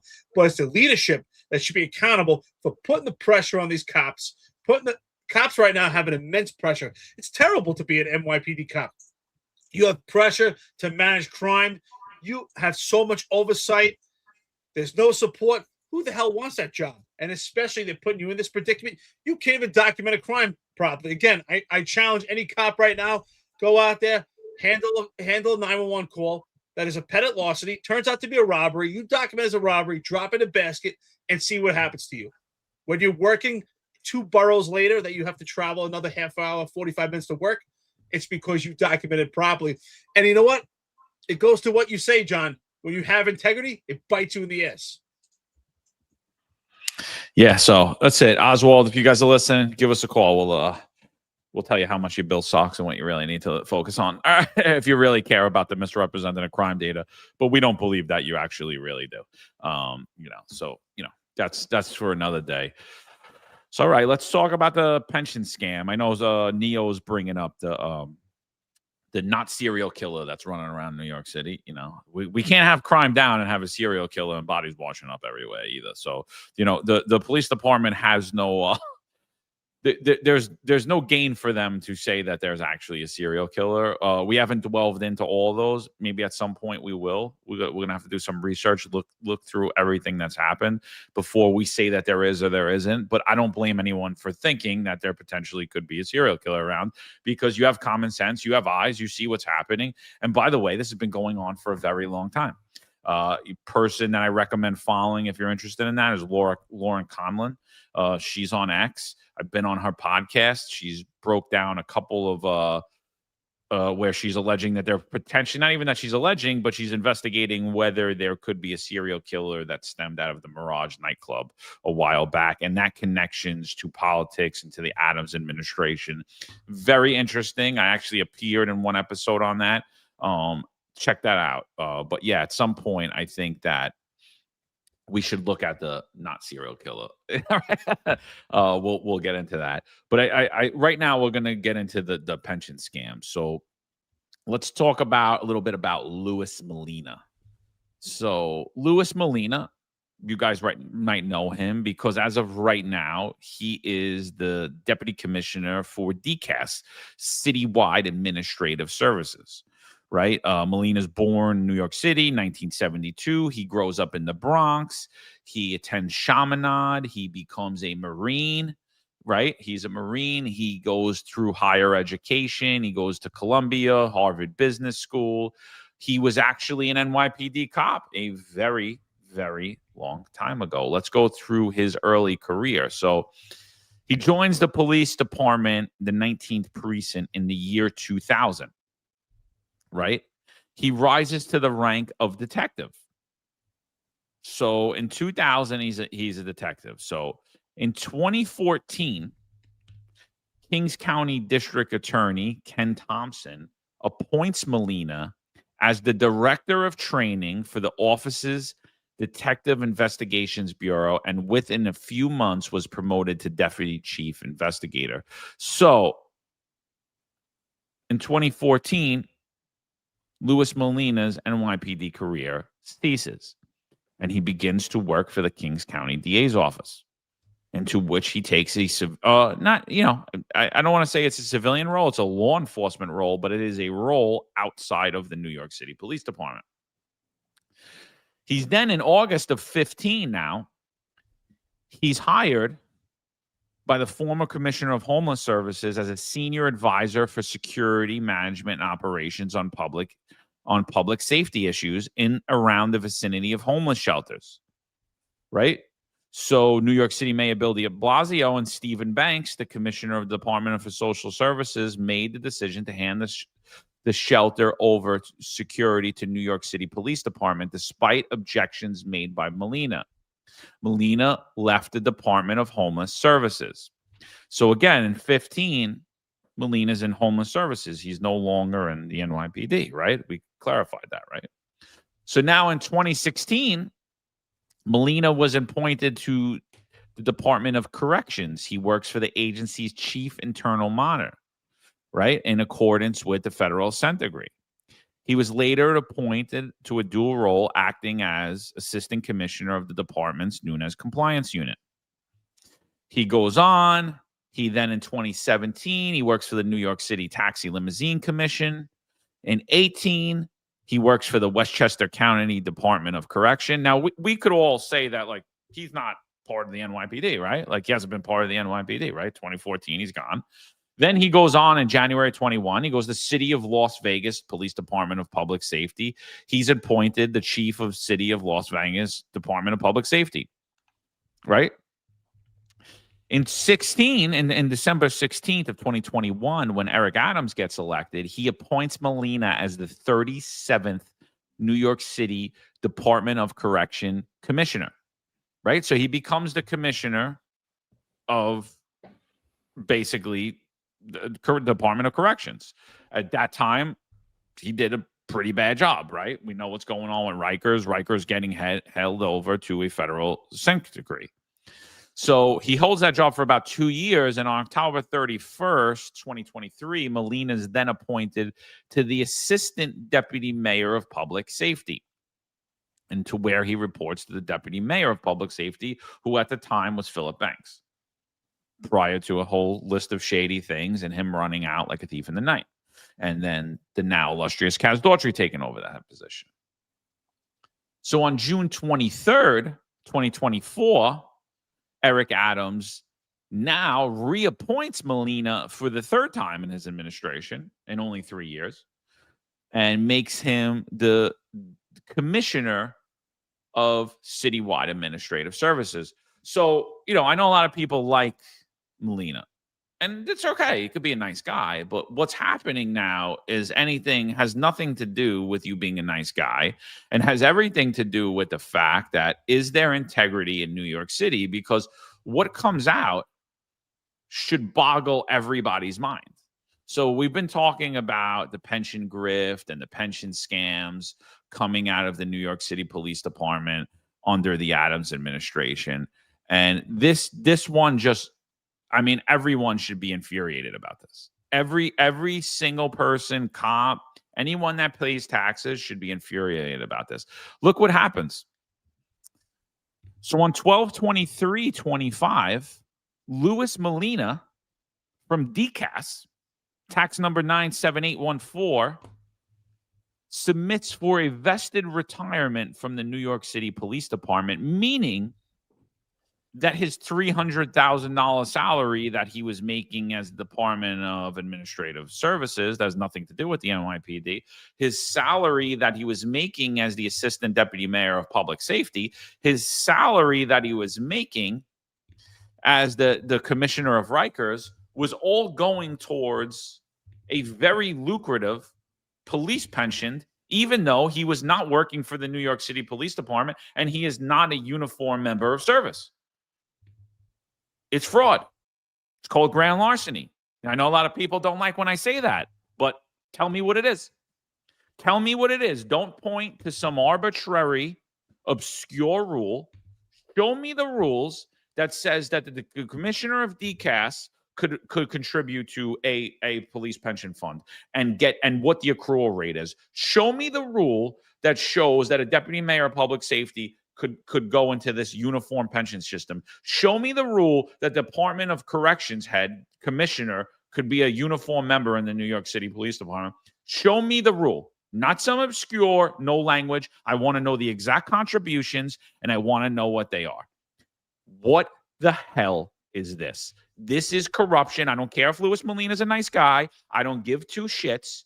This is thievery of New York City taxpayer money. This is a slap in the face to every cop. This is a slap in the face to integrity. And where the hell is the integral Jessica Tisch, the savior of New York City, the savior of public safety, the savior of integrity for the NYPD, to say a damn word about this? This is Eric Adams' administration. It's public corruption at its finest. It's grift and graft. It's right in your face, and nobody's saying a damn word about it.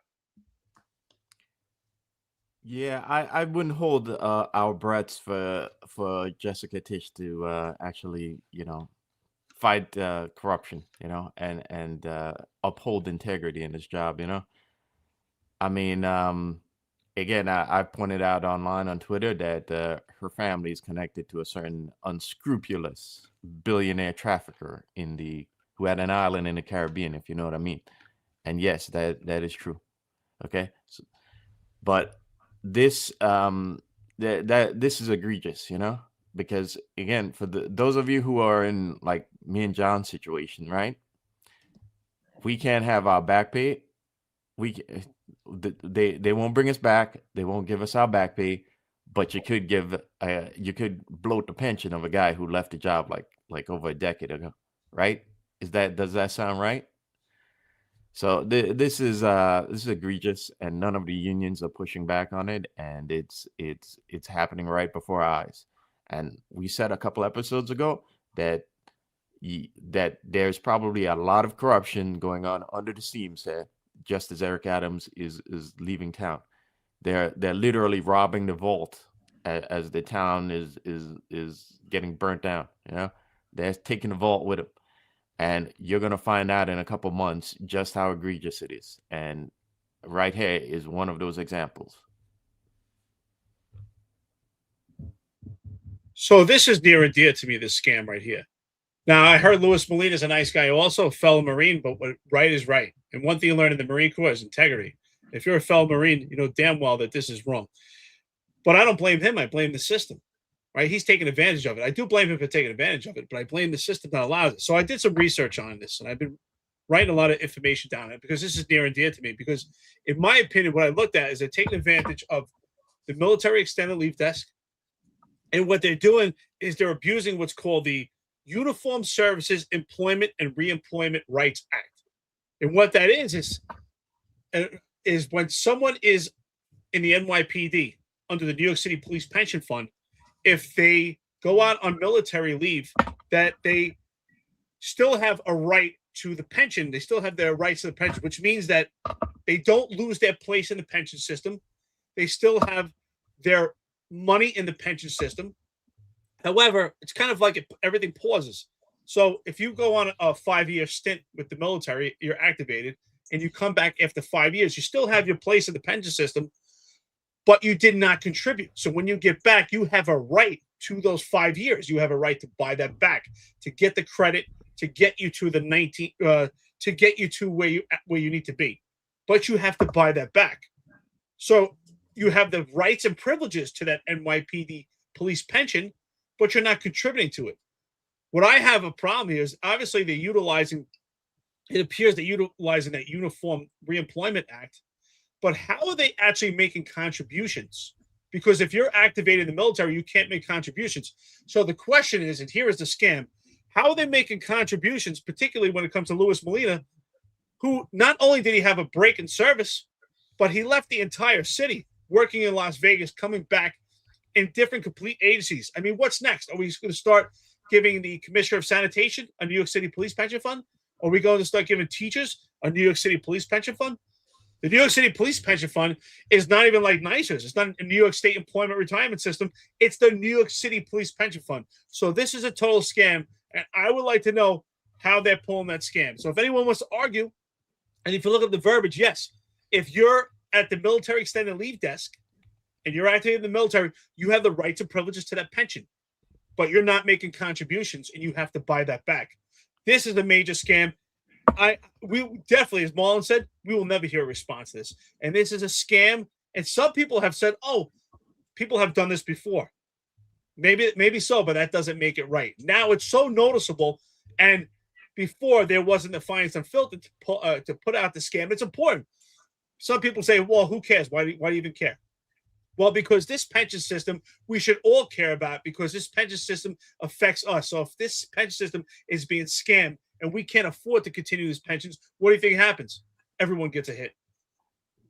Yeah, absolutely, dude. It's and whoever's in charge of the pension fund right now, whatever his name is, O'Halloran or whatever, where the fuck are you? Where are you? Oh, I'll tell you where he is, John. He got promoted twice. Yeah, I know he got promoted twice.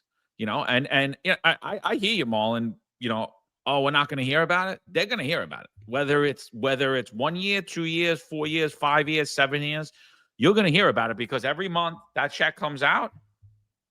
Guess what? It's another crime. There's no statute of limitations on this one, boys. Guess what? Because you locked yourself into it. So every month that comes up, and every month that bill adds, right? And so there's no statute of limitations on there. So we get competent government at some point, you're going to have a big problem. You're all going to have a big problem, because this is absolutely disgusting. So here's the other thing, right? One, this guy's been out for 10 years. So he's can't even be on the military extended desk, right? There's no way that he's been out. He's held numerous other positions in the city. He's gone. He's separated employment. Here's the other thing. If he could come back, even if he could come back 10 years later, which they're saying that Marlon can, and they need to create a rule. They're saying that I can't, and because I left voluntarily. Well, it looked like Louis Molina left voluntarily too, didn't it? right? So they're saying, right? So we could just come back whenever we want, right? So even if that's true, there's another thing. When you say you leave for within a year and you come back, you can't just come back and retire. You can't just come back and do another year and retire. You actually have to come back and stay for 5 years. And there's people in there right now that came back and now they have to put in another 5 years of work.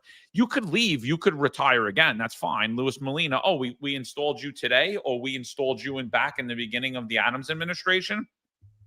Pure corruption. But let's pretend that he went and he became Detective Louis Molina again in the New York City Police Department, incompetent, and but he networked. He made the right people. Let's pretend that that's what the case is, right?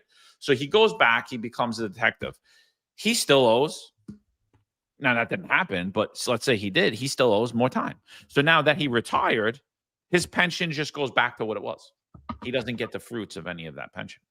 He gets his salary, whatever he had, but he didn't put those 5 guaranteed years in. Now, again, if we're talking about rules and we're talking about obscurity, that's one of those obscure rules, right? So what's going on here is pure corruption.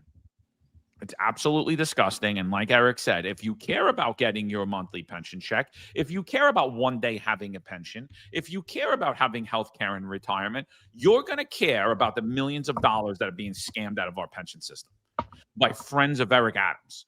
And if you're Zohran Mamdani and you pretend that you give 2 shits about the working class of America, or you care about working middle class people and you care about rank and file cops, then you wouldn't allow corruption to smack you in the face and you walk into a budget deficit unlike no mayor has seen in years, since the 70s. That's what you're walking into. And you know why you're walking into that?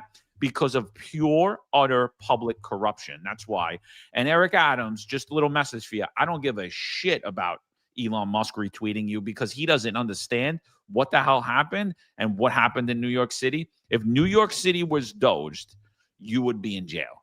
Put it that way, right? If Trump didn't save your ass, you would be in jail, right? Because you are the poster boy for government inefficiency. You are the poster boy for public corruption. And here you go. This is just a little sprinkle on the whole cake of corruption that is New York City under the Eric Adams administration. Absolutely disgusting. Yeah. And for the Waterbot squad, we know you're gonna come in here. We know you're gonna come in here and you're gonna say, but this has been going on for how long?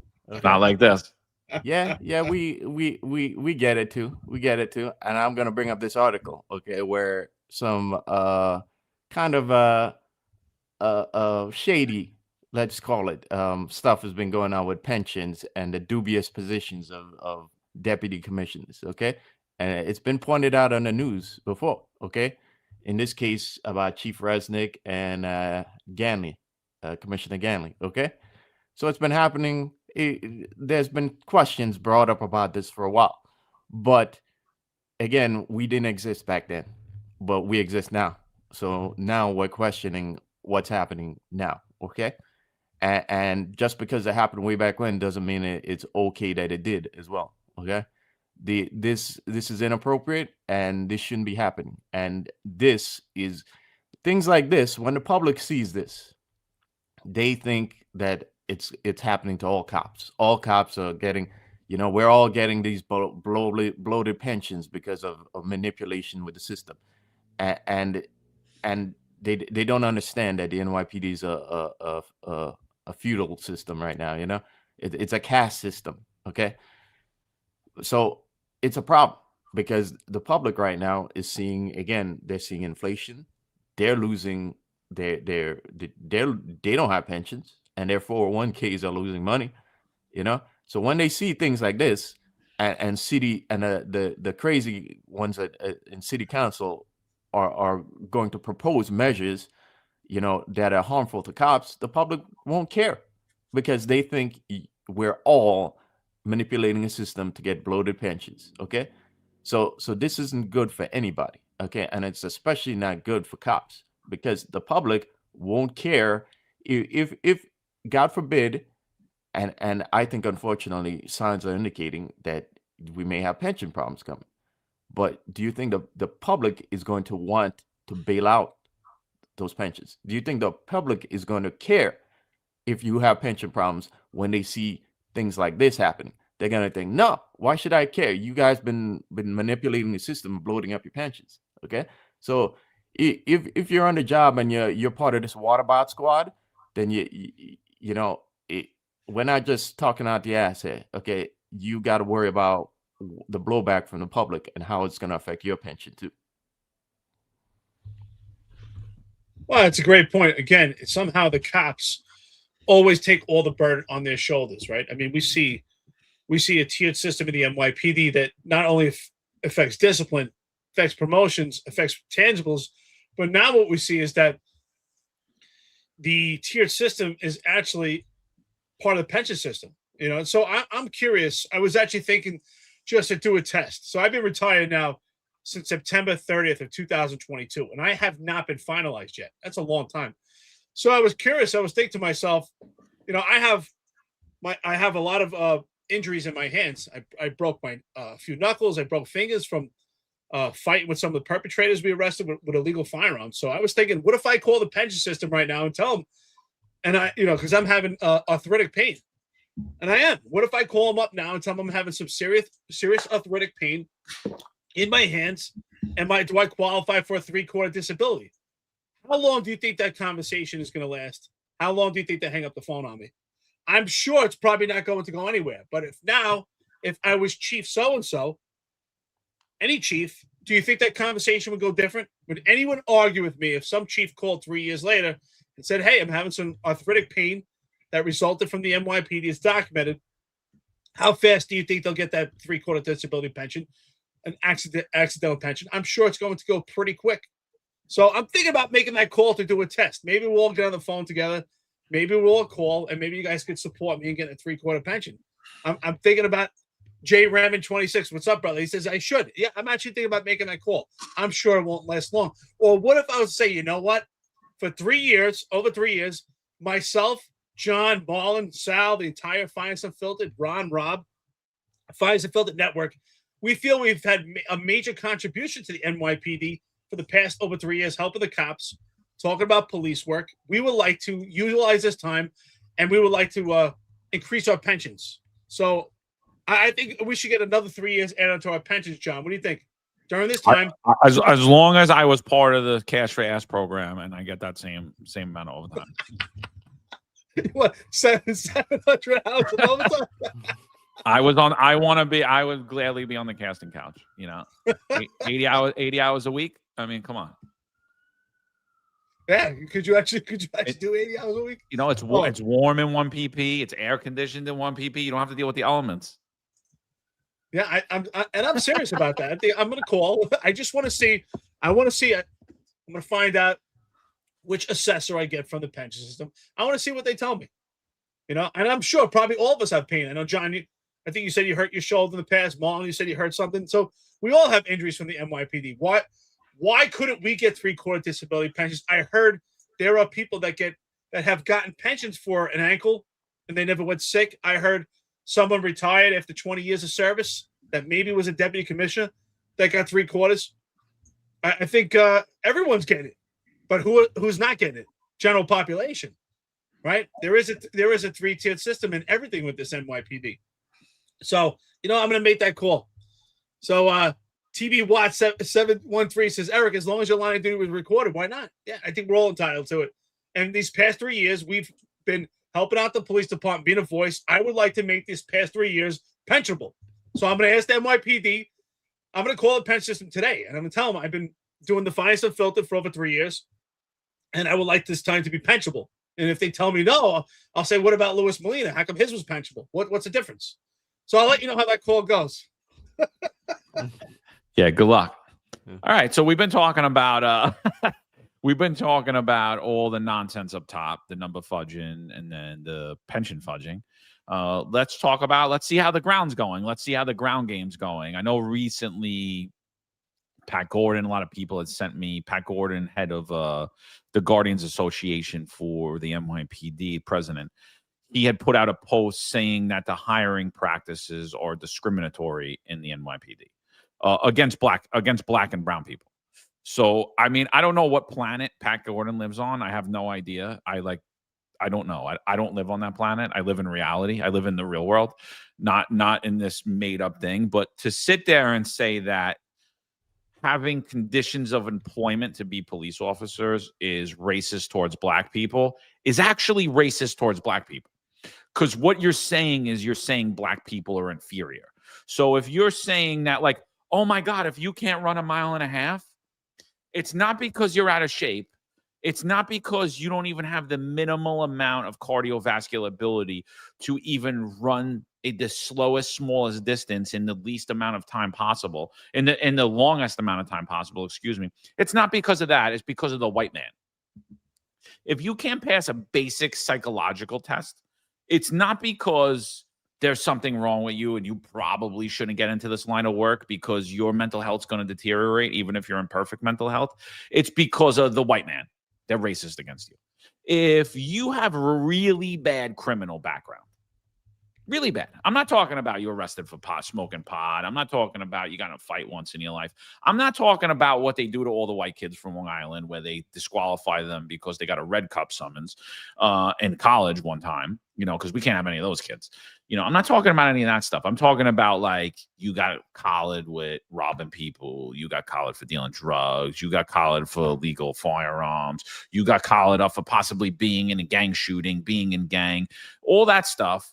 If you can't get on, it's not because of the actions that you did and you probably shouldn't become a police officer because the chances of you being corrupt are high. It's because the NYPD is racist and the white man's holding you back. If you can't pass a drug test, it's not because you took the drugs. It's because the NYPD is racist and the white man's holding you back. Not according to me, according to the world that Pat Gordon lives in. I don't live in that world. I live down here in reality. So in reality, when we push these discriminatory DEI policies, when we push them and we say that female officers are better cops than male officers, when we say that female officers get less complaints, get less lawsuits for excessive force, they're named in fewer lawsuits, when we say that they arrest fewer people of color, I mean, now we go back into Pat Gordon's world. So here's what Pat Gordon's world looks like in reality. Here's what it looks like at play. Here's what it looks like when you lower the standards in the police department to reach diversity goals, right? Because people want to sit there and pretend like, oh, no, yeah, diversity trope, it's made up. No, it's not made up. It's not made up because it's actually written into NYPD policy. It's been pushed by both the de Blasio and Adams administration nonstop, all day, every day. It's been pushed by the NYPD since 2013. So here's the police department that they created. Let's see. Let's see if women are named in fewer complaints and lawsuits. Let's see if they lock up minorities at lesser rates. Let's see if they're perceived as honest and more nicer. Let's see what it looks like.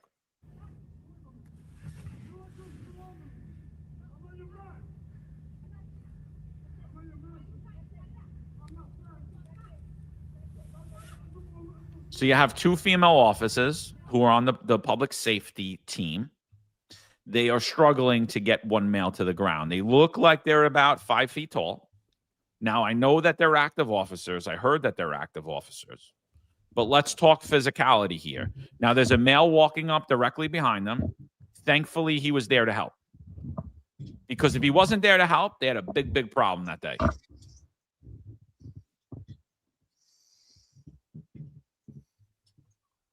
So the large male helps them bring to the ground.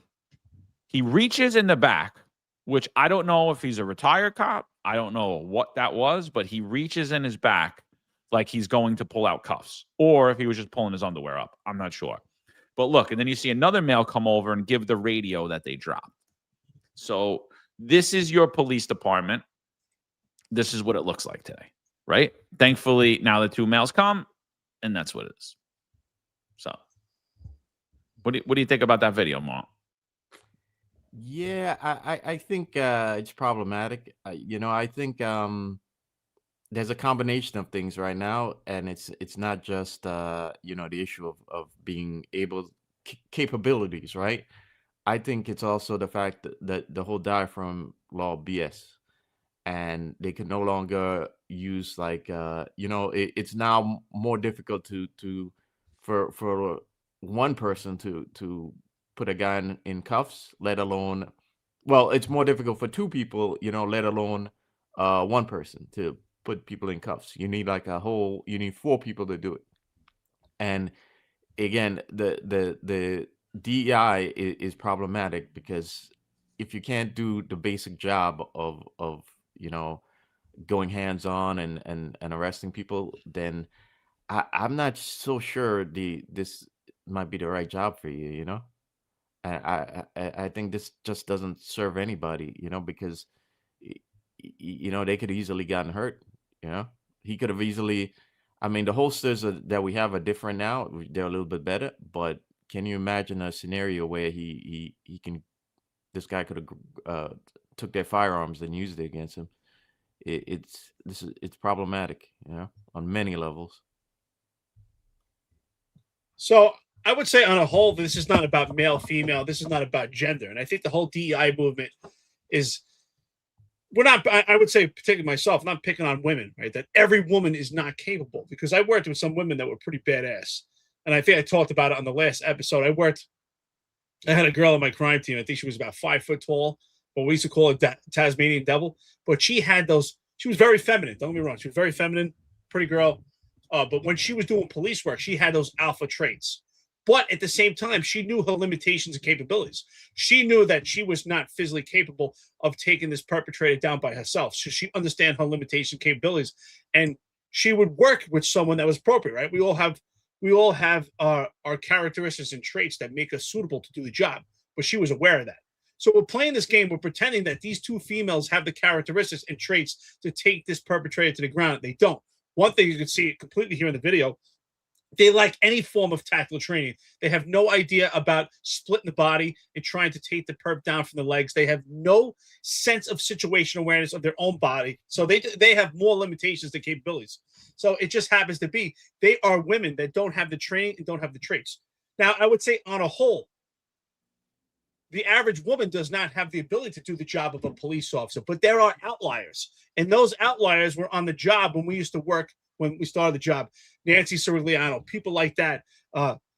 Those female cops that had those alpha traits. But now with this 30 for 30 movement, when we're just trying to get more females and just getting bodies, we come into this problem and we see what we have right here. And that's what's important. We have to know our limitations and capabilities. I've worked with some men that were small statured and they had limitations when it came to physicality, but they were aware of it. And they had other characteristics, traits that were suitable.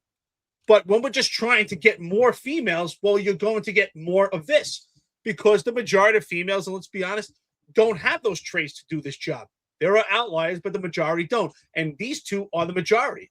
And they're doing a terrible job. They have zero situational awareness, zero sense of ability.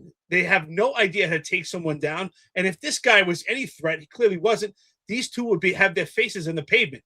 But they don't, because he wasn't an actual threat. So this is scary just looking at this. I mean, these two are out of breath. They look like they're young, and this guy wasn't even fighting. I mean, he was kind of, doing some passive resistance, posturing up his body, but nothing that's going to get you hot and bothered and out of breath. So they just, to me, they lack the capability. They lack the traits. And I think that this idea that females are less likely to use force, because they're less likely to engage in this manner because of physicality.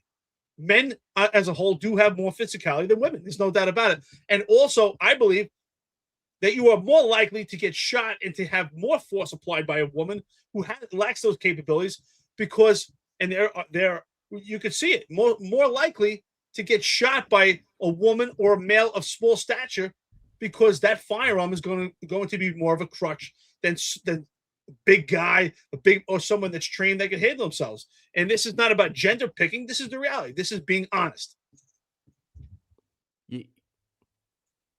John, you're muted. Another Marlin. Here's my whole point in it, though. Like, if you're not holding standards, then you don't get standards. Like, that's it. If there are no standards, and like basically in what I'm seeing around the internet from people like Pat Gordon and from some civil rights attorneys, what I'm seeing is that they just believe that anybody that wants to join the New York City Police Department should be allowed to join the police department. They just believe that anything that you do there within the police department, you should just be allowed to continue to do because, you know, the white man who doesn't run the police department or New York City, you know, that person, you know, I don't know who the evil white man is, but like that myth of the white man that's overseeing the mayor's office, like that person is holding them back. So, and this is what, I'm sorry, this is just what you get. I mean, I'm sorry, like if I'm putting together an anti-crime team, I'm not taking 2 5 feet tall females and putting them out there in a car together. I'm just not. The work is it's not the work. I'm not going to sit here and play games. Like, they're under 5 feet tall. They're about 120 pounds each, soaking wet. They're not going to be able to when the shit hits the fan, they're not going to be able to do what they need to do. I'm sorry. It just is what it is. You know, I have a big problem when I watch females in a boxing ring with a man. I don't think it's right. I think it's wrong. If you have a problem with females in weightlifting competitions against men, if you have a problem with women in UFC events against men, if you have a problem with women playing basketball against men or football against men, why don't you have a problem with the most important job of them all? Not to entertain people, the most important job of them all in law enforcement. Why don't you have a problem with them going out there and fighting with men when there are no rules, when there are no referees, when there are nothing that's going on out there, and life and death is on the line? Now, this looks like it was a pickup arrest. I don't know the details of the arrest, but let's just say you're the victim of a rape. You're the victim of a robbery. This man's trying to kill you. Somebody thankfully calls 911 instead of just videoing, taping you, and throwing you on TikTok and blasting you out on X later, right? Somebody actually has the wherewithal, and then you're lucky enough to actually get a response time in New York City that you have enough police working that they're able to get there. And this is the response you get. You're dead. You're raped. They don't find you. They don't get you. They don't apprehend the perpetrator. Thankfully, there were people on the street that happened that day. I'm sorry, but it is what it is. I'm not saying that women don't have a place in law enforcement. I'm just saying you're out there on the streets of the Bronx on an anti-crime team. I'm not putting out 2 under 5 feet tall women with 100 pounds together and thinking that they're going to be effective that day, because they're absolutely not. Yeah, I'm gonna say that there are 2 things in that are even more a problem, and like John says, it's their height that's a problem, and as Eric pointed out, their stamina is a problem in this too. And I think the problem with this whole push for diversity is that it kind of it makes people think their abilities are greater than it actually are, you know. And again, that's not helpful to anybody, and it certainly isn't helpful to these officers, because they could have easily gotten hurt. Okay, I think law enforcement is one of those professions that it's not for everybody. You know, it's really not. And the fact that you're gonna have to going hands on with people, and a lot of times it's people that spend all day working out. You know, remember in the academy, Sergeant Anderson used to talk about, shout out to Sergeant Anderson, by the way. I don't know if he's still on the job, but that guy's, we all know that guy's a beast in the gym, right? But Sergeant Anderson always used to say that these guys are, I think it was Sergeant Anderson who used to say body by perp, you know? These guys are spending their days working out. You know, you don't have time to spend 6 hours working out in the gym. But these guys do, and they're working out and preparing to fight you in the street. And the fact that you're already handicapped by certain things like your height, you don't have the endurance and stamina to hold up against them in a fight. Which means you're coming in, you're coming in handicapped.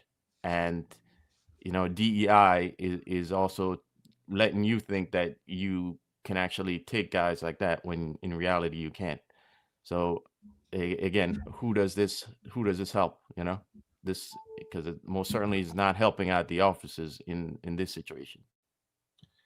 Juan, I think you're spot on. I want to say that after what you said, I realized it just dawned on me that we indoctrinated an entire society. and that this is something that has not just came up after a couple of years, that this is something that's going on for a long time, and it starts with our children, right? I mean, when I was a kid, I was huge into basketball, and my father, may he rest his soul, I love the fact that he was always honest with me, and that was pretty good.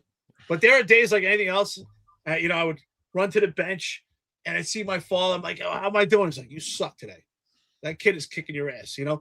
And today's day, you know, everyone gets a participation trophy, and it's now going into adulthood. And I think, Marlon, you're spot on, but everyone thinks, oh, I could be a cop, right? Because my whole life, I got a participation trophy. I was told I could do anything. I'm good enough. And your parents weren't honest with you and said, no, that's not for you. That's just not for you. That's not your wheelhouse. You know, we all have strengths and weaknesses, and our parents have to be honest with us, and not and coaches and team where coaches can no longer say, oh, you know, when I was a kid, you had to try out for a team, right? If you didn't make it, they cut you. This was the reality. I don't even think they do that anymore. They find a place for you. Oh, no, this kid's got to be on the team. No, if you don't belong on the team, your ass got to be cut, and someone's got to be honest with you. And it starts in the home. Parents have to be honest. Here's your strengths. Here's your weaknesses. My father would tell me, your brother's good at this. You're good at that. Your sister's good at this. And there's nothing wrong with that, right?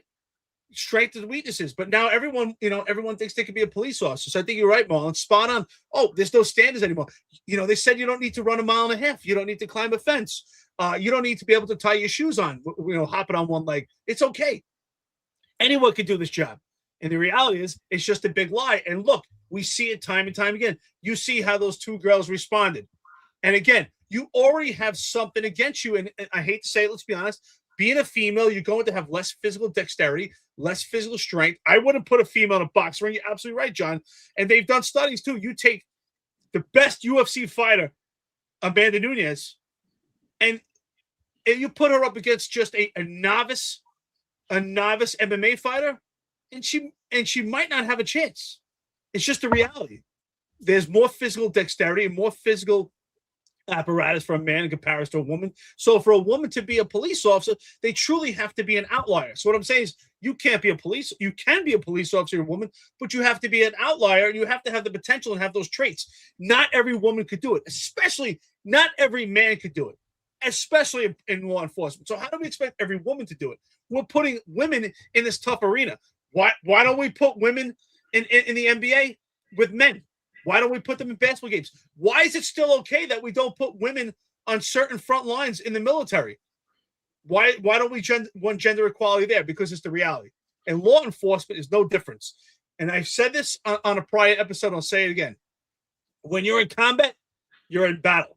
And when you're in the police department or any law enforcement agency, whether you're in a big city or a small town or a rural area, you're in battle too. And we'll put these women on the streets and put them in battle, and they're unprepared, and they don't have the traits, and they have zero training for it. And those two women are out there by themselves. So one, either the supervisor is clearly not aware of their limitations and capabilities, which makes someone a good leader, or two, it goes back to what Marlon said. They're hemorrhaging so bad on manpower that they had to put those two females together. I'm sorry. I want to put those two females on my special operations team, and I've had females, and they were damn good. But these two females, they don't cut the mustard. Yeah, I'm not letting them go out. I'm not letting them go out in the car as a supervisor. I'm just letting you know that. Like, it's just is what it is. Call me whatever you want to call me. You know what? You call me someone that gives a shit about them and their life and the life of other people on the streets of New York City.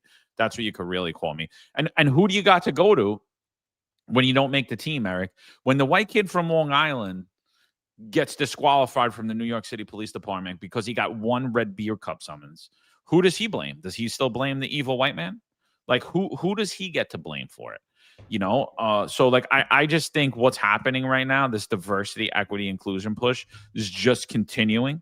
It's continuing in the New York City Police Department, and it's disgusting. Call it out for what it is. You know what I mean? And, you know, Pat, you're welcome to come on and debate it. But like what you're asking for is absolutely no standards, and it's disgusting. And I don't agree with you any shape, form. And I think what you're doing is actually, and what you're saying is actually more racist than what you're claiming is racist.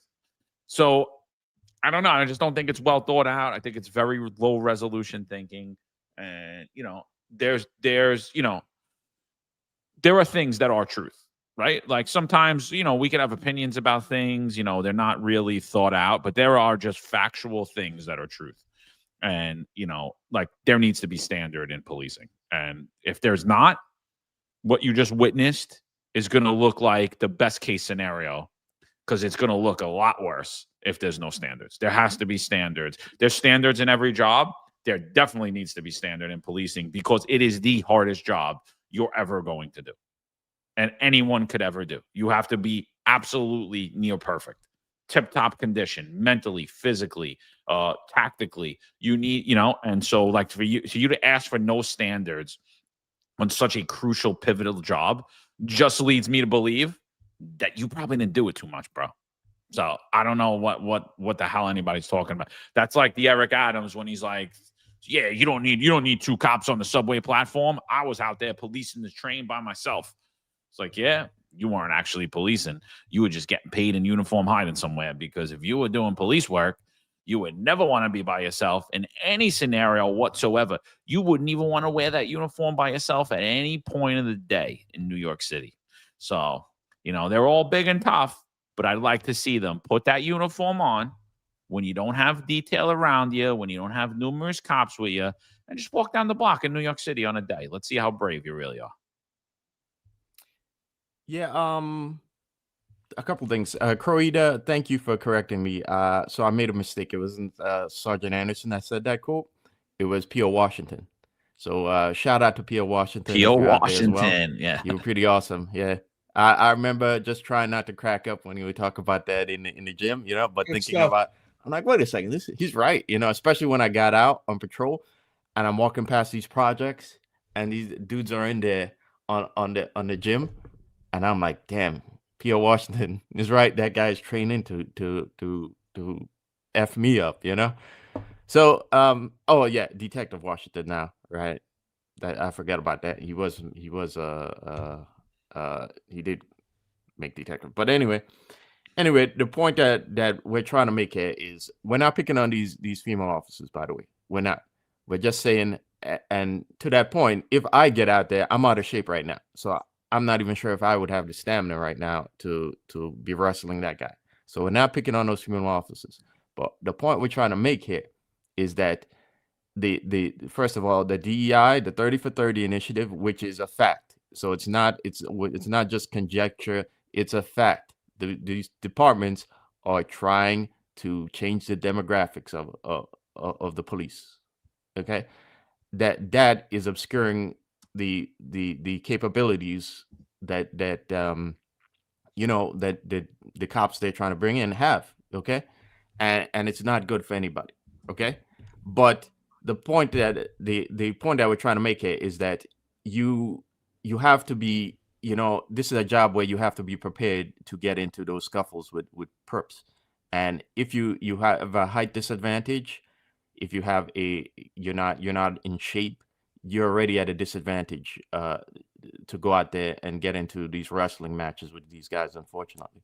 So, to these female officers, we applaud you being active cops, but you need to understand that you're already at a disadvantage, to these perps, and you're going to have to do things to correct that disadvantage. Either you're going to have to, your stamina is going to have to improve. You're going to have to hit the gym and build up some strength, but you're going to have to do something, because the next 85 may take a couple minutes for cops to get there, because the job is already short, and that could be your lives next time.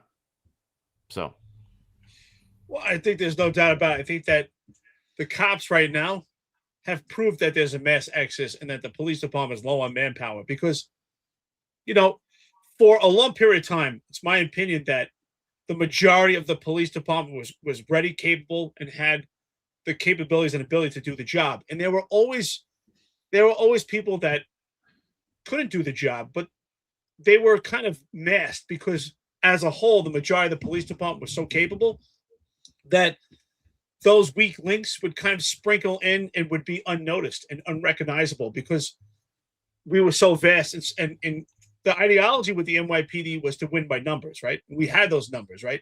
Strength in numbers. So these two females at a different time would probably go unnoticed. especially if they were working with people that have the capabilities, not just men, women too, but the majority of men they work with. But now, because the manpower is so low, I believe that you're seeing these weaknesses even more, right? The standards are so low as we speak, but I believe that you're seeing these weaknesses even more because typically, and I think we could all agree that if there were two females working together, that in a situation like this, there would be two male police officers responding so quick. They would know, oh, there's two females there, and I'll be close by if they need me. And not just that there's two females, but these two females that happen to be small in stature and just, are not really capable of the job.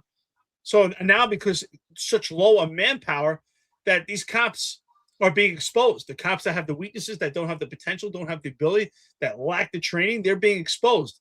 And this DI movement just expose them even more. I think this is a scary situation. It makes cops much more vulnerable right now because as DEI increases, right, we're seeing the exposure of weak cops. So we have weak cops and DEI increasing. And why? Because it's all correlated. So these are not opposites. Weaknesses of cops and DEI, they actually coexist. The DEI movement has put these weak cops on there, and we've now created this platform of low standards. And you know what? There's no standards at this point. So we're saying at this point, we keep removing all these standards. Are there any standards? Why are we going to have a police academy or any training anyway at this point? Just give me a uniform and here you go. This is the job. But we're putting, and as John said earlier, I think that we're putting these cops more at risk and putting them potentially. I think, unfortunately, I've said this for a long time. We will see a cop eventually lose their life. They'll meet their demise by the hands of another because you're just not capable without a firearm. The cops are weak and not all of them, but a majority of them are being exposed because the manpower is so low. So they're actually forced to perform. So they can't be masked and hide behind the cops that are capable of doing it and just being lost in the sauce. They're being exposed. The DI movement is exposing it even more and more. And it's scary what we're watching. It's right in front of our eyes.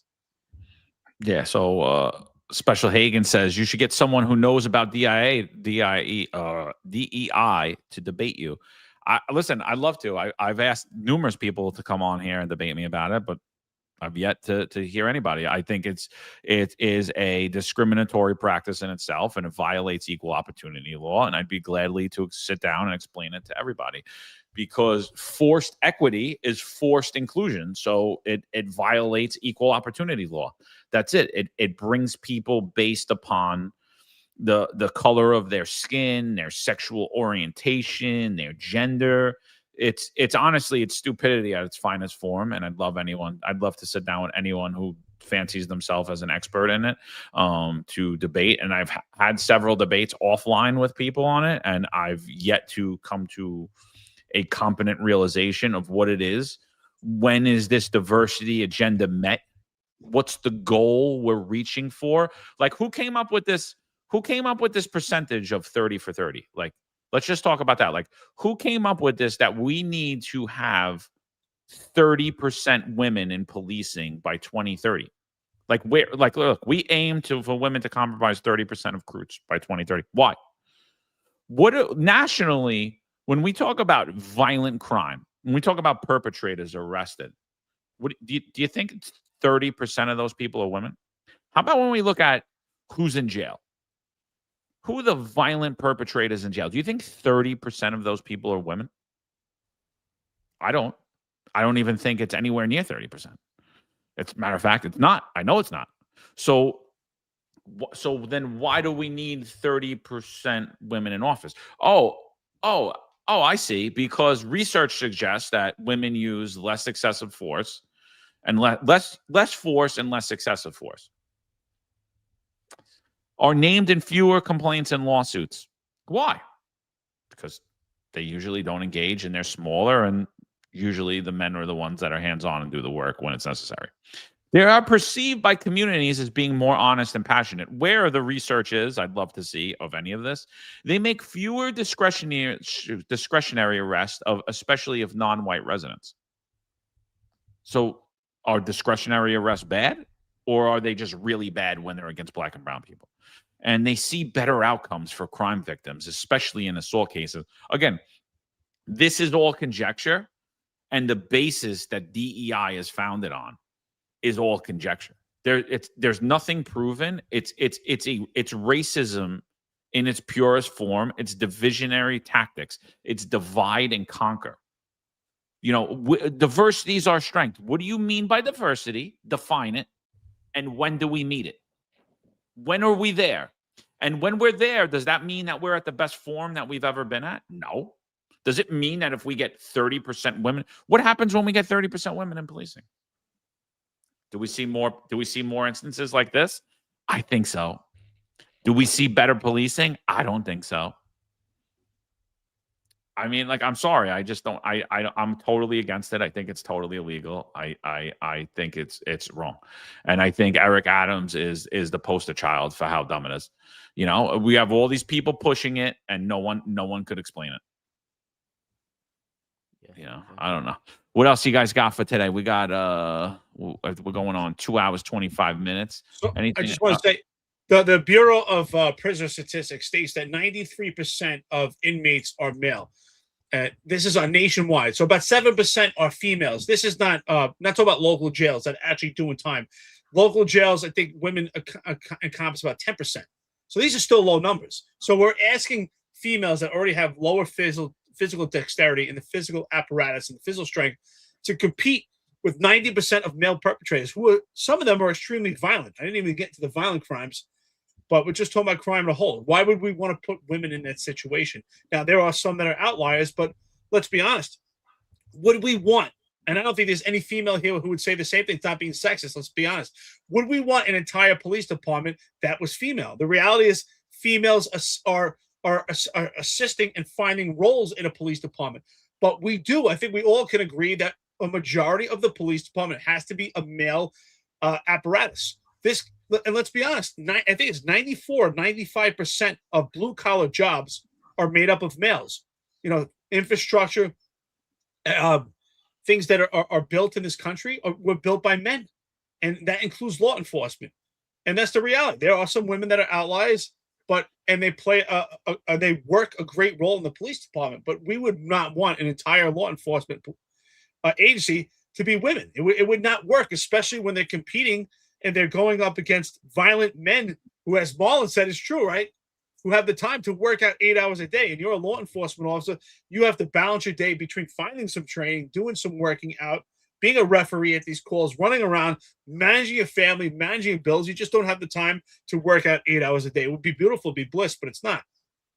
And this whole diversity thing is just out of control. Who cares if someone is female or male? I don't even care. I want to know that they're suitable to do the job.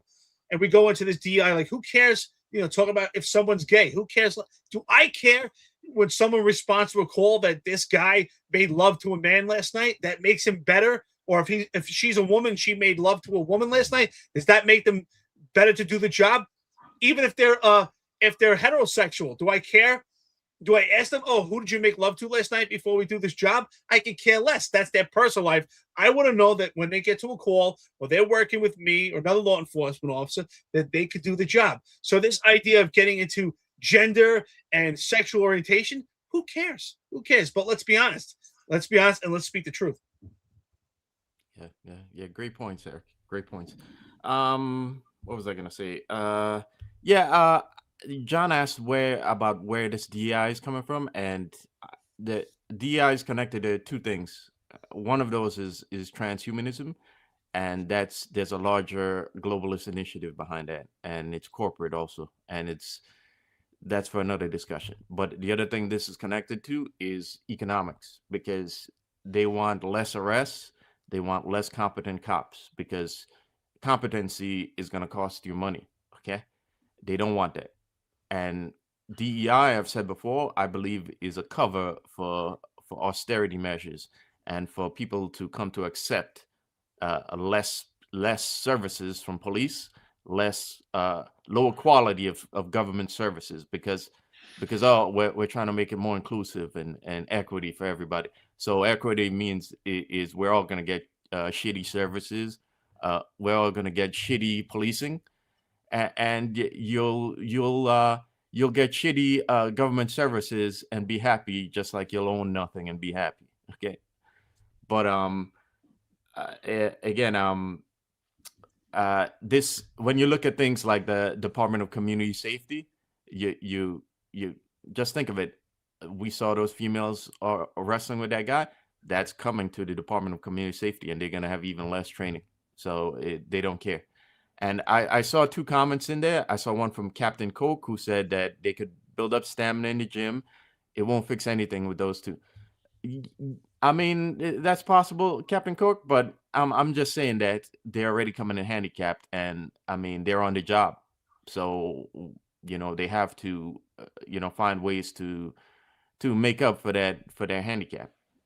And I saw another comment, but I forgot to start. But yeah, that's all I mean. We're not picking on we're not picking on these officers, because I've seen inadequate male cops there, and at a certain point on my time in a precinct, I would rather work by myself than work with an inadequate cop, because what happens is I gotta watch out for them as I'm trying to make a call, and I don't want that. I have to make up for their inadequacy while trying to be active, and I don't want that. I'd rather, if it's just me, I could worry about my safety, So it's not, we're not picking on these women. We're just saying that, and by the way, there are some female cops who are pretty badass, okay? So we're just saying that DEI is not working, and it's not helping out these officers, and these officers who are already on the job are going to have to do things to make up for their inherent incapabilities right now. And the same goes if you're an incapable man. You got to work at it too, so that there isn't some cop out there who'd rather work by himself than work with you. Yeah, and some people are bringing up Lillian Bonsor. Lillian Bonsor did 31 years in EMS, FDNY EMS, rose to the rank of chief. So Zohran Mamdani has appointed her as his next fire commissioner. There's a lot of right-wingers out there. Oh, DEI, DEI, DEI. Let's get something straight. If she's DEI, then you should be all over Jessica Tisch. If she's DEI, you should have been all over Robert Tucker.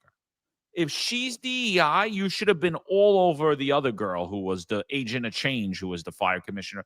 Those people never worked in the fire service, not on the medical side, not on the EMS side, nothing. Robert Tucker was like a dispatcher. He's a donor to Eric Adams. That's how he became the fire commissioner. He's a rich guy.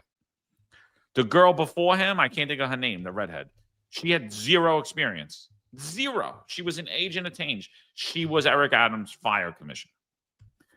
Jessica Tisch, what experience does a billionaire heiress have in policing? 0. So I hear you, what you're saying. I hear, it looks like she's being picked because of her sexual orientation. I don't know that to be true. I don't know her politics. I assume they're on the leftist stance that Zohran Mamdani is appointing her. I would assume that. But she's definitely the most qualified, when we talk about experience, fire commissioner than we've had the last 2 fire commissioners, and she is way more experienced than Jessica Tisch in her profession, which she's the commissioner of. So it makes me laugh how you could point out the absurdity of one thing when it's not even that absurd, and just completely ignore something that's way worse. They completely ignore it, and that's why I have no respect for anyone on the internet today, all pushing their same DEI. Oh my God, it's the end of FDNY. It's like she was a chief in FDNY for 31 years. Seems like experience to me. So I don't know. I don't know. So any guys got anything else before we read the super chats? Yeah. Well, one quick thing about that is this. One of the things that I realized at a certain point is that you got to have a great partner. And when you have a great partner, man, there's no substitute for that great partner that you build camaraderie with, and they're on the same page, and they're capable of doing the job with you. And having worked with incapable cops who I the reason I got on midnight is because they kept putting me with one incapable cop on a 4x. And I said, man, this sucks. So when the chance to midnight came up, I was like, I'm going to midnights just so I could get away from this, And when I finally met up with my partner at midnights, man, nothing beats having a partner that's on the same page as you and capable of doing the job. So if you guys got a partner out there, man, you got to appreciate having that person that's in you know, their mindset and their abilities on the same page as you. Modern Samurai said EMS isn't fire. So while that may be true, but the thing is, she did have 31 years of service. Now, I would say this: the problem with DEI also is it makes you question every appointment. So while it might be a byproduct that she turns out to be the first gay to be the fire commissioner, and she may suitably have all the qualifications and capabilities, but because of DEI, it makes you question it. So I think DEI distorts everything. It makes you biased in every facet, right? Because if someone's appointed and they're appointed because of their gender and because of their sexual orientation, I believe that's biased towards everyone else. But if they have all the qualifications and they're suitable, we now all become biased because we say, wow, does that person deserve the job? Are they really meant for it? Because of DEI. So I think DEI, the bottom line, it's distorted everything. It needs to go. And from what I see, she appears to be suitable for this job. 31 years in EMS, and EMS does coexist with fire. And she has more qualifications than a lot of other people I see, but it turns out to be a byproduct that she because of her sexual orientation. Now, why did Mom Donnie appoint her? Was it because of her sexual orientation or because of qualifications? I would assume it's both. Well, again, I don't know. I think politics is going to come into play, and I think that if she pushes her DEI agenda, you're going to see it right off the bat, and you're going to see FDNY suffer as a result of it. But when we talk about EMS, I mean, the majority of FDNY runs, the overwhelming majority of FDNY runs are EMS. Like I'm talking on the fire truck. I'm talking if you're a fireman, not your EMS. The majority of you are going to be emergency medical service runs, right? There are fire in there, and I think that she needs to pick that up. But Laura Kavanaugh didn't know the first thing about any of it. Robert Tucker didn't know the first thing about any of it. Jessica Tisch till today doesn't know the first thing about any of it when it comes to policing. So I'm just going to get everybody a chance. You know what I mean? I don't see good things coming out of his appointments. I don't. But like I said, if you're going to point out something, let's point out the real absurdities. Let's point out the real absurd. But we can't do it to Eric Adams because he's black, and then it'll be the white man holding him back, and we don't. And that's the real problem. That's why Eric Adams really didn't get the criticism he deserved, is because any time that I was critical of him, what happened? I was called a racist.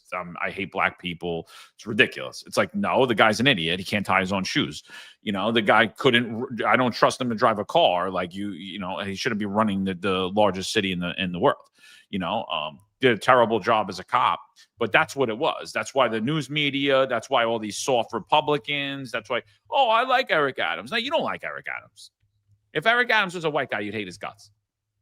But you just got no balls. You're scared of black people. That's what it is. That's why you didn't criticize Eric Adams. That's why you're letting him run around on the news pretending that the Justice Department was weaponized against him. The only time the Justice Department got weaponized against Eric Adams, didn't get weaponized against him, it got weaponized for him, is when they dropped his case. Because go read his indictment. And there was a subsequent indictment coming, and it was tied into all of the corruption in the New York City Police Department. And the DEI hire, Pam Bondi, and her buddy, the two other DEI hires, Cash Patel and Dan Bongino, what'd they do? They did nothing about it. They let public corruption flourish in New York City, and they turned a blind eye to it. And Elon Musk, too, because he knew exactly what was going on in New York City, and he didn't do anything about it. Nothing. Just one more video. One more video before we go. Here's this one. Let's see.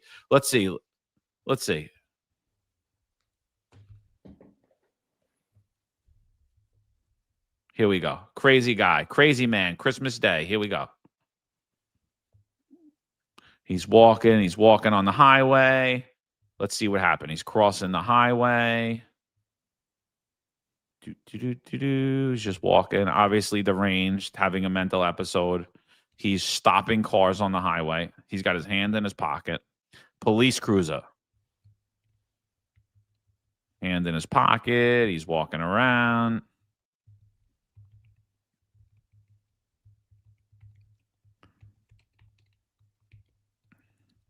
Obviously, we talk about this. The holidays is a bad time. People at the range, probably maybe drug use or alcohol's involved here. And now he's risking this officer's life, his own life. Maybe that's what he wants, and everyone that's driving that day.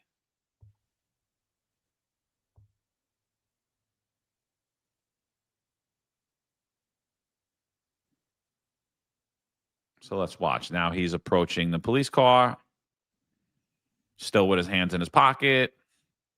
Now he raises his hands real quick at her. He opens her door. He throws her out of the car. He takes her car.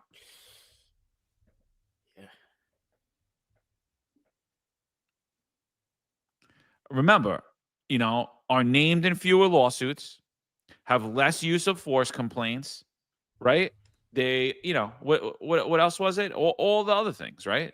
There's less lawsuits there. I mean, this is the result. I mean, come on. Should this have happened? Should a police officer be in a position where they're solely focused on one person who's deranged, and that person have the ability to rip them out of their police car? Tactically completely unsound she was, physically incapable, ripped out of her car stolen. Now she's left on the side of the highway and she's about to get ran over. Yeah, but John, you don't get it. There's going to be a follow-up, and the detectives, they're going to go out, they're going to arrest him, and they're going to praise the detectives. Did a great job. She didn't hurt anyone. She showed restraint. There's going to be no lawsuits. She did a great. She'll probably get promoted. Look, at least there wasn't a white guy from Long Island in that car. That's it, because we can't have that in policing. We can't have a guy who was a wrestler and was physically fit. We don't want that in policing, right? Because he could potentially have a lawsuit. That perpetrator could have got injured. That perpetrator could have filed a complaint. There could have been a use of force report lodged. And so what everyone's alleging on here is you just want the white man to hold women back. That's it. That's what the cops should do from now on. When they're on a call and the cops are coming to back them up and they see a white guy walking, I'm like, "Where you from?" I'm like, "Oh, I'm from upstate New York." "Oh, thank God! I thought you were from Long Island." "Oh my God!" That's what it's come down to. Like, you have to ask people. White guy walking. "Oh, who did you make love to last night?" "Oh, it was another man." "Oh, thank God! Thank God! Can you help me out with this job?" "Oh, you made love to a woman?" "No, I can't. Please. I need someone to make love to a man." That's what this is coming down to. Anyway, well, let's get to these coffee and donuts. Let's do it. But before we go to it, before we do the coffee and donuts, I just one thing. The Delaware State Trooper that was murdered in the DMV. I mean, this is who should be in policing. This is him, right? This guy's he's in the DMV. Day before Christmas, he thinks he got an easy gig going. Ty Schnook, that's his Schnook's his last name. He was a first grade corporal, I believe, in Delaware. I don't know their rank structure well, but just had a 1-year-old, married, and you think you got an easy day in the DMV, and violence comes and finds you. You know what I mean? And he protects someone's life. He gets shot in his face, and he gets shot multiple times and murdered. I mean, how do you think that situation fares if it could happen to this guy? This guy, look at this guy. I don't want to fight this guy. Yeah, he's a wrestler. He was great. He's in great shape. This is a guy who's prepared for the job, and he lost his life. May he rest his soul. But exactly that. What is going to happen to a 5-foot female who does? She's got no chance. Terrible. Yeah, they don't care. You see, they would rather you get hurt than you do your job properly. They just don't care. The agenda continues. Okay. And the agenda, it's agenda over policing, politics over policing. Yeah. But that's right. We don't want this guy, right? The DEI movement. We don't want this guy because he might hurt somebody. That poor guy that just killed 3 people and robbed a bank. We don't want to hurt him. This guy's going to hurt him. But that nice 5-foot little female, she's not going to hurt him. She's going to be nice. She'll even accommodate him by giving her the police car so he can have a way out. And then we can pick him up another day. The detectives will do a great job, do a follow-up, and then pick him up another day. This is the law enforcement we want. Great job. Yeah. Great job. But God rest his soul, and that is a warrior right there. And he looks fantastic, and may he rest his soul and his family, and prayers. Yeah. No.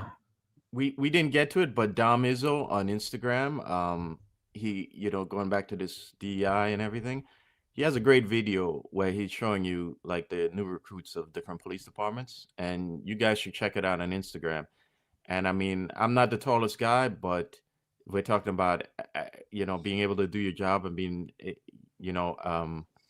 in having the right qualifications, and it's just sad where things are headed. Yeah. By the way, that's a great point, because I was looking at that thing over and over. Dominic Izzo, he made it funny, but you got to watch that video. It's so great.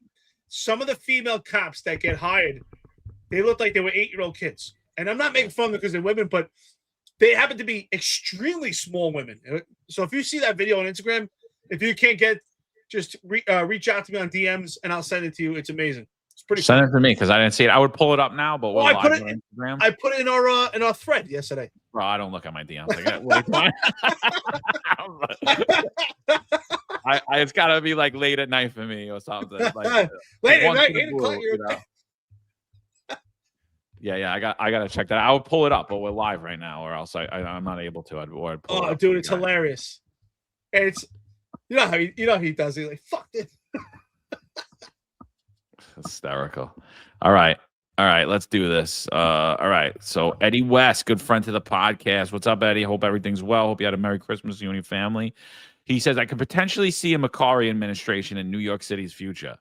John, all you got to do is lie and say you're a liberal socialist, and once you get sworn in, do the opposite of what you said. All politicians do it. Gotcha, bitch. To be fair, I mean, I think Frank Morano brought it up on here one time, and he said if you just voted for the person, the better person would win all the time. So yeah, I mean, if I ever decide to run, maybe I will run as a Democrat, because you know what? At the end of the day, does it matter? Look at all the people that run as Republicans, and they're actually Democrat progressives. They just couldn't win. They just couldn't win in the Democratic primary. So they're like, no, I'll just sucker these conservatives here and tell them everything they want to hear. Joe Borelli, Ina Vernikov. Joe Borelli, Ina Vernikov. And then you get all those people. So yeah, so I don't know. Not for the meantime, I don't want to be a Dan Bongino either. Fucking loser. How about Kaz Daughtry? You want to be Kaz Daughtry? Nah, I wouldn't be him either, bro. Look, to be fair, like Kaz had a great gift given to him, and he failed. John Shell had a great gift given to him, and he failed. Jeffrey Madry had a great gift given to him, and he failed. But you know who the biggest failure was? Eric Adams. Eric Adams could have been the president of the United States. Eric Adams was coming off 2 terms of the worst mayor in New York City history. The guy was a moron. His name was Warren Wilhelm. He later changed it to Bill de Blasio. I don't know if you guys heard of him. But the guy was a complete disaster. All Eric Adams had to do was nothing. All he had to do was just like reverse a few things that Bill de Blasio did, end the mandate, reinstate everybody, tell everybody to come back to work. No, he just doubled down on all this DEI. He went and he was self-serving, and all he cared about is me, mine, and mine. That's it. That's all Eric Adams. If he would have did something different, he would have been one of the best mayors ever, because just the time frame that he walked into. It was so easy to achieve that. He was given such a gift, and he fumbled it. So Merry Christmas, Eric. You deserve to be a one-term mayor. You earned it. Eddie West, don't forget, man. We got to have that cigar, brother. Thank you. Great friend to the podcast. We appreciate it, dude.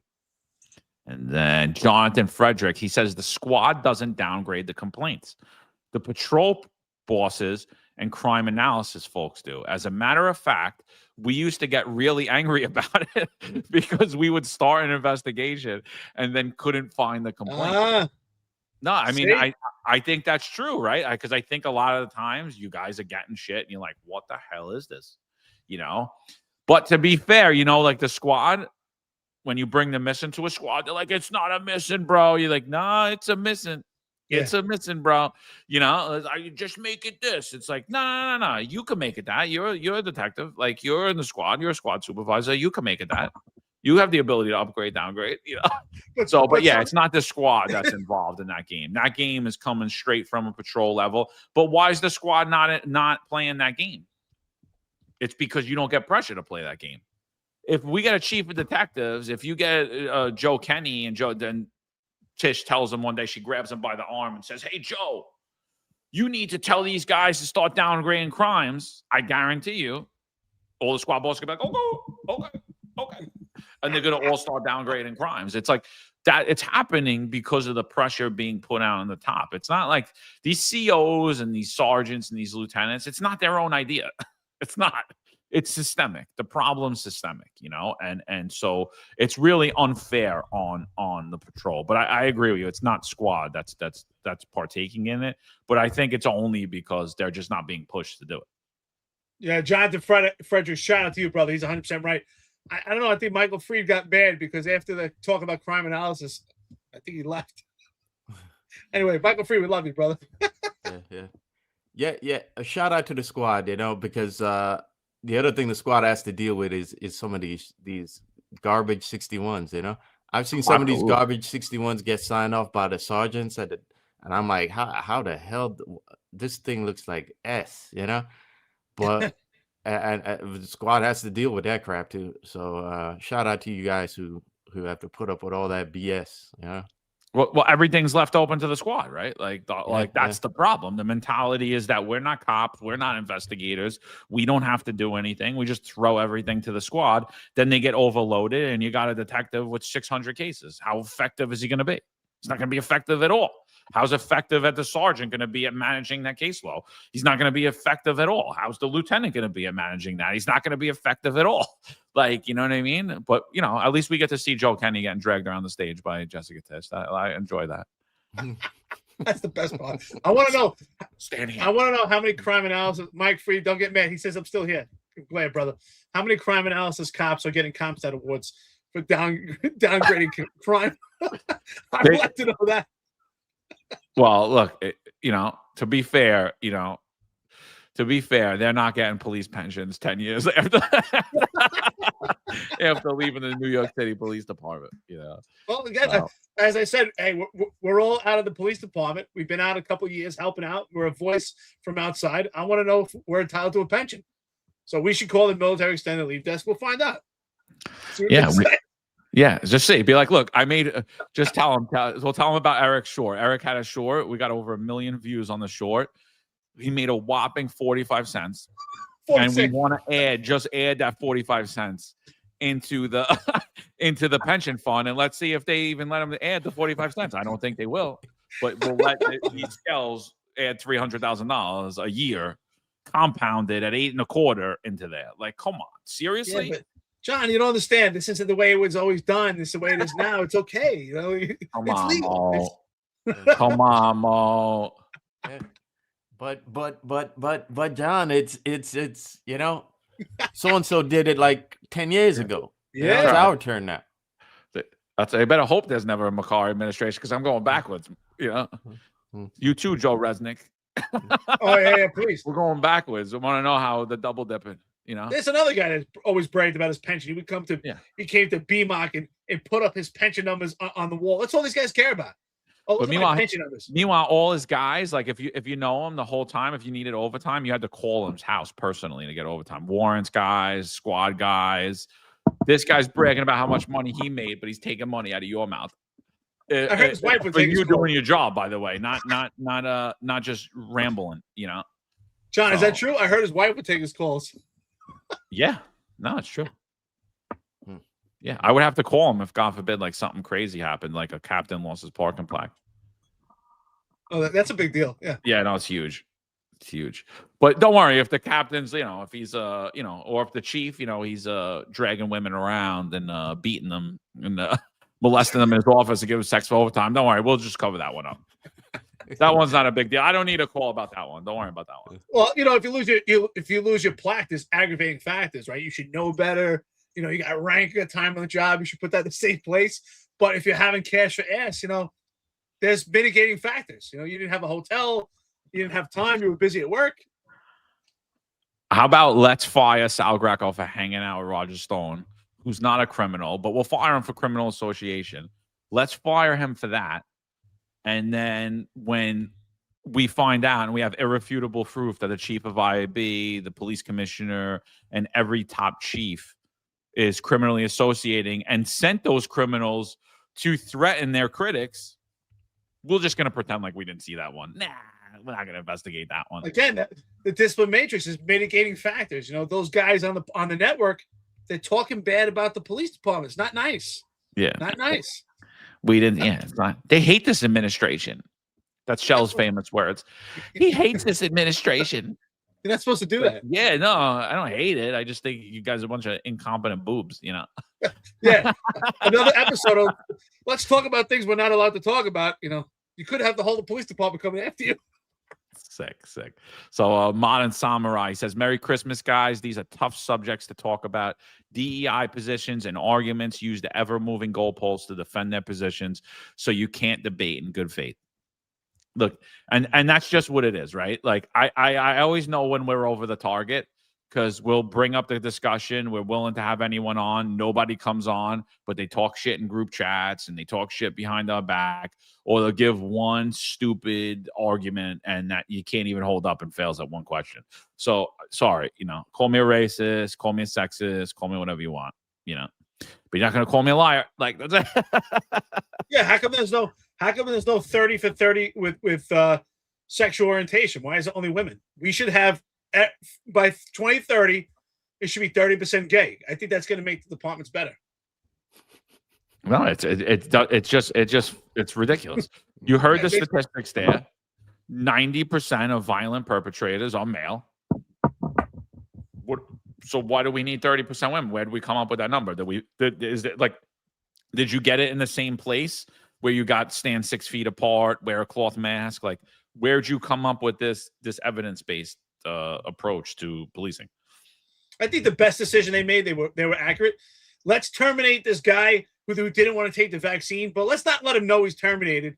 And because the people in the police department that are just getting excessive overtime, they need it. But this guy, let's get rid of him. Yeah, I think his name was Marlon. He didn't, he asked questions. That's really dangerous. This guy, how dare he ask questions about the vaccine? Let's get rid of this guy real quick. Real quick. Hey, we're still asking questions. Yeah. Sick. All right, peoples. All right. Anything else before we go? Maul, you got anything? No. Wait. No. Wait. This from my friend Stephen S. If you could see, this is the recommendation. Right? I won't get to it till next week, but you guys too. You should read it. There's a lot of the stuff that's going on now. You could find the origins in that book, right? But other than that, thank you guys for joining us. And you know what? Also, for those of you who are watching this later on in the recorded versions, or maybe a segment, if you've ever had a police report downgraded or attempts to have it downgraded in the last couple of years, let us know. Drop it in the chat down below. Okay. But other than that, thank you guys for joining us, and we appreciate it, and we hope you're enjoying the holiday season and your Christmas. And I'll see you guys next week. Yeah, same thing. I agree. If you were a victim of a crime in New York City and the precinct that you dealt with, if they went Donnie Brasco on you and depreciated your items, please let us know. I'd like to know, who was looking at your jewelry to determine your pocketbook that it depreciated, or your car. So again, here's one more chat here, brother. One more coffee and donuts from Eddie West, $9.99. Thank you so much, brother. It says Marlon should have pulled a Larry David, just coming to work the next day and pretend the termination never happened. Yeah, speaking of Marlon, before we go, tell us about your exit interview. How did that go? What exit interview? Yeah, exactly. Yeah. I was just given the sheet to sign.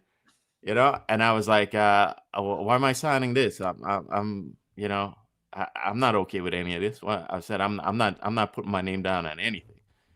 But that was it. No, I'm supposed to get called after, right? By human resources. You're supposed to have an exit interview. I'm sure that went well.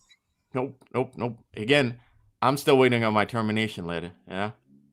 So I'm sure I'll it's be on the its first way. cop who gets his termination letter at the same time as he get his reinstatement letter. It'll all be in one package. Listen, thank you, everyone, friends and listeners. We appreciate it. With the Finest, with the Finest Unfiltered, we reached 71,000. Thank you so much. You guys are a huge part of this. The engagement on the chat, you help the algorithm, and you really help us grow together. And you definitely continue the conversation. So we thank you so much. Thanks for being a big part of this. You are a part of it. And if you get a chance, if you look at the finestunfiltered.com and you look at the mission statement, it's actually part of our mission statement that the audience is part of the engagement, which makes this network unique. So thank you, everyone. Appreciate it. Hope you had an awesome Christmas. We'll be back Monday, and let's start getting ready for the new year. Thank you, everyone. Thanks to all the cops in New York City and throughout the entire country that had to work on Christmas Eve and Christmas Day. We appreciate it. Thank you for what you do, being out there so we can enjoy the holiday retirement. So thank you, everyone. John, you can close it out, brother. Yeah, no, that's it. To the two girls, we weren't bashing you. Honestly, I'm just being realistic. Like it's a dangerous game out there. Your life's on the line every second, every day, every time you walk into the deli. I think you guys get a good job. I know you guys are active cops. I know you guys are out there doing your job, but you're being set up for failure. I'm sorry. Like that, you were outmatched, you were overworked, and if just knowing that, you should have stepped back and waited for help before you even moved in. Honestly. You guys were outmatched, and so I'm not knocking you. I hope you have a long, successful, healthy, happy career, prosperous. But it's these hard conversations need to happen, and they're not happening in the New York City Police Department. And you're listening to idiots push narratives that are just completely nonsensical. I'm sorry. I know everybody in here, Pat Gordon. Yeah, Pat Gordon seems like a great guy. Seems like a nice guy. But I'm sorry. When it comes to police work, does great things for the community. Great. When it comes to police work, when it comes to hiring, he does not know what he's talking about. He does not know. He speaks and he talks as someone who has never done it. Sounds like Eric Adams to me, a political hack who's pushing a thing. So sorry, Pat. I just got to be honest. That's what it is. But Merry Christmas to Guardians. All right, Finest Unfiltered. We'll be back at you. There's a handful of retired officers that don't live in the state that have a lot to say about the dream team, as I like to call it.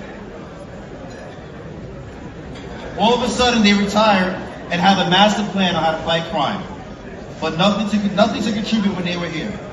They want to come back and be part of the dream team. What can I say?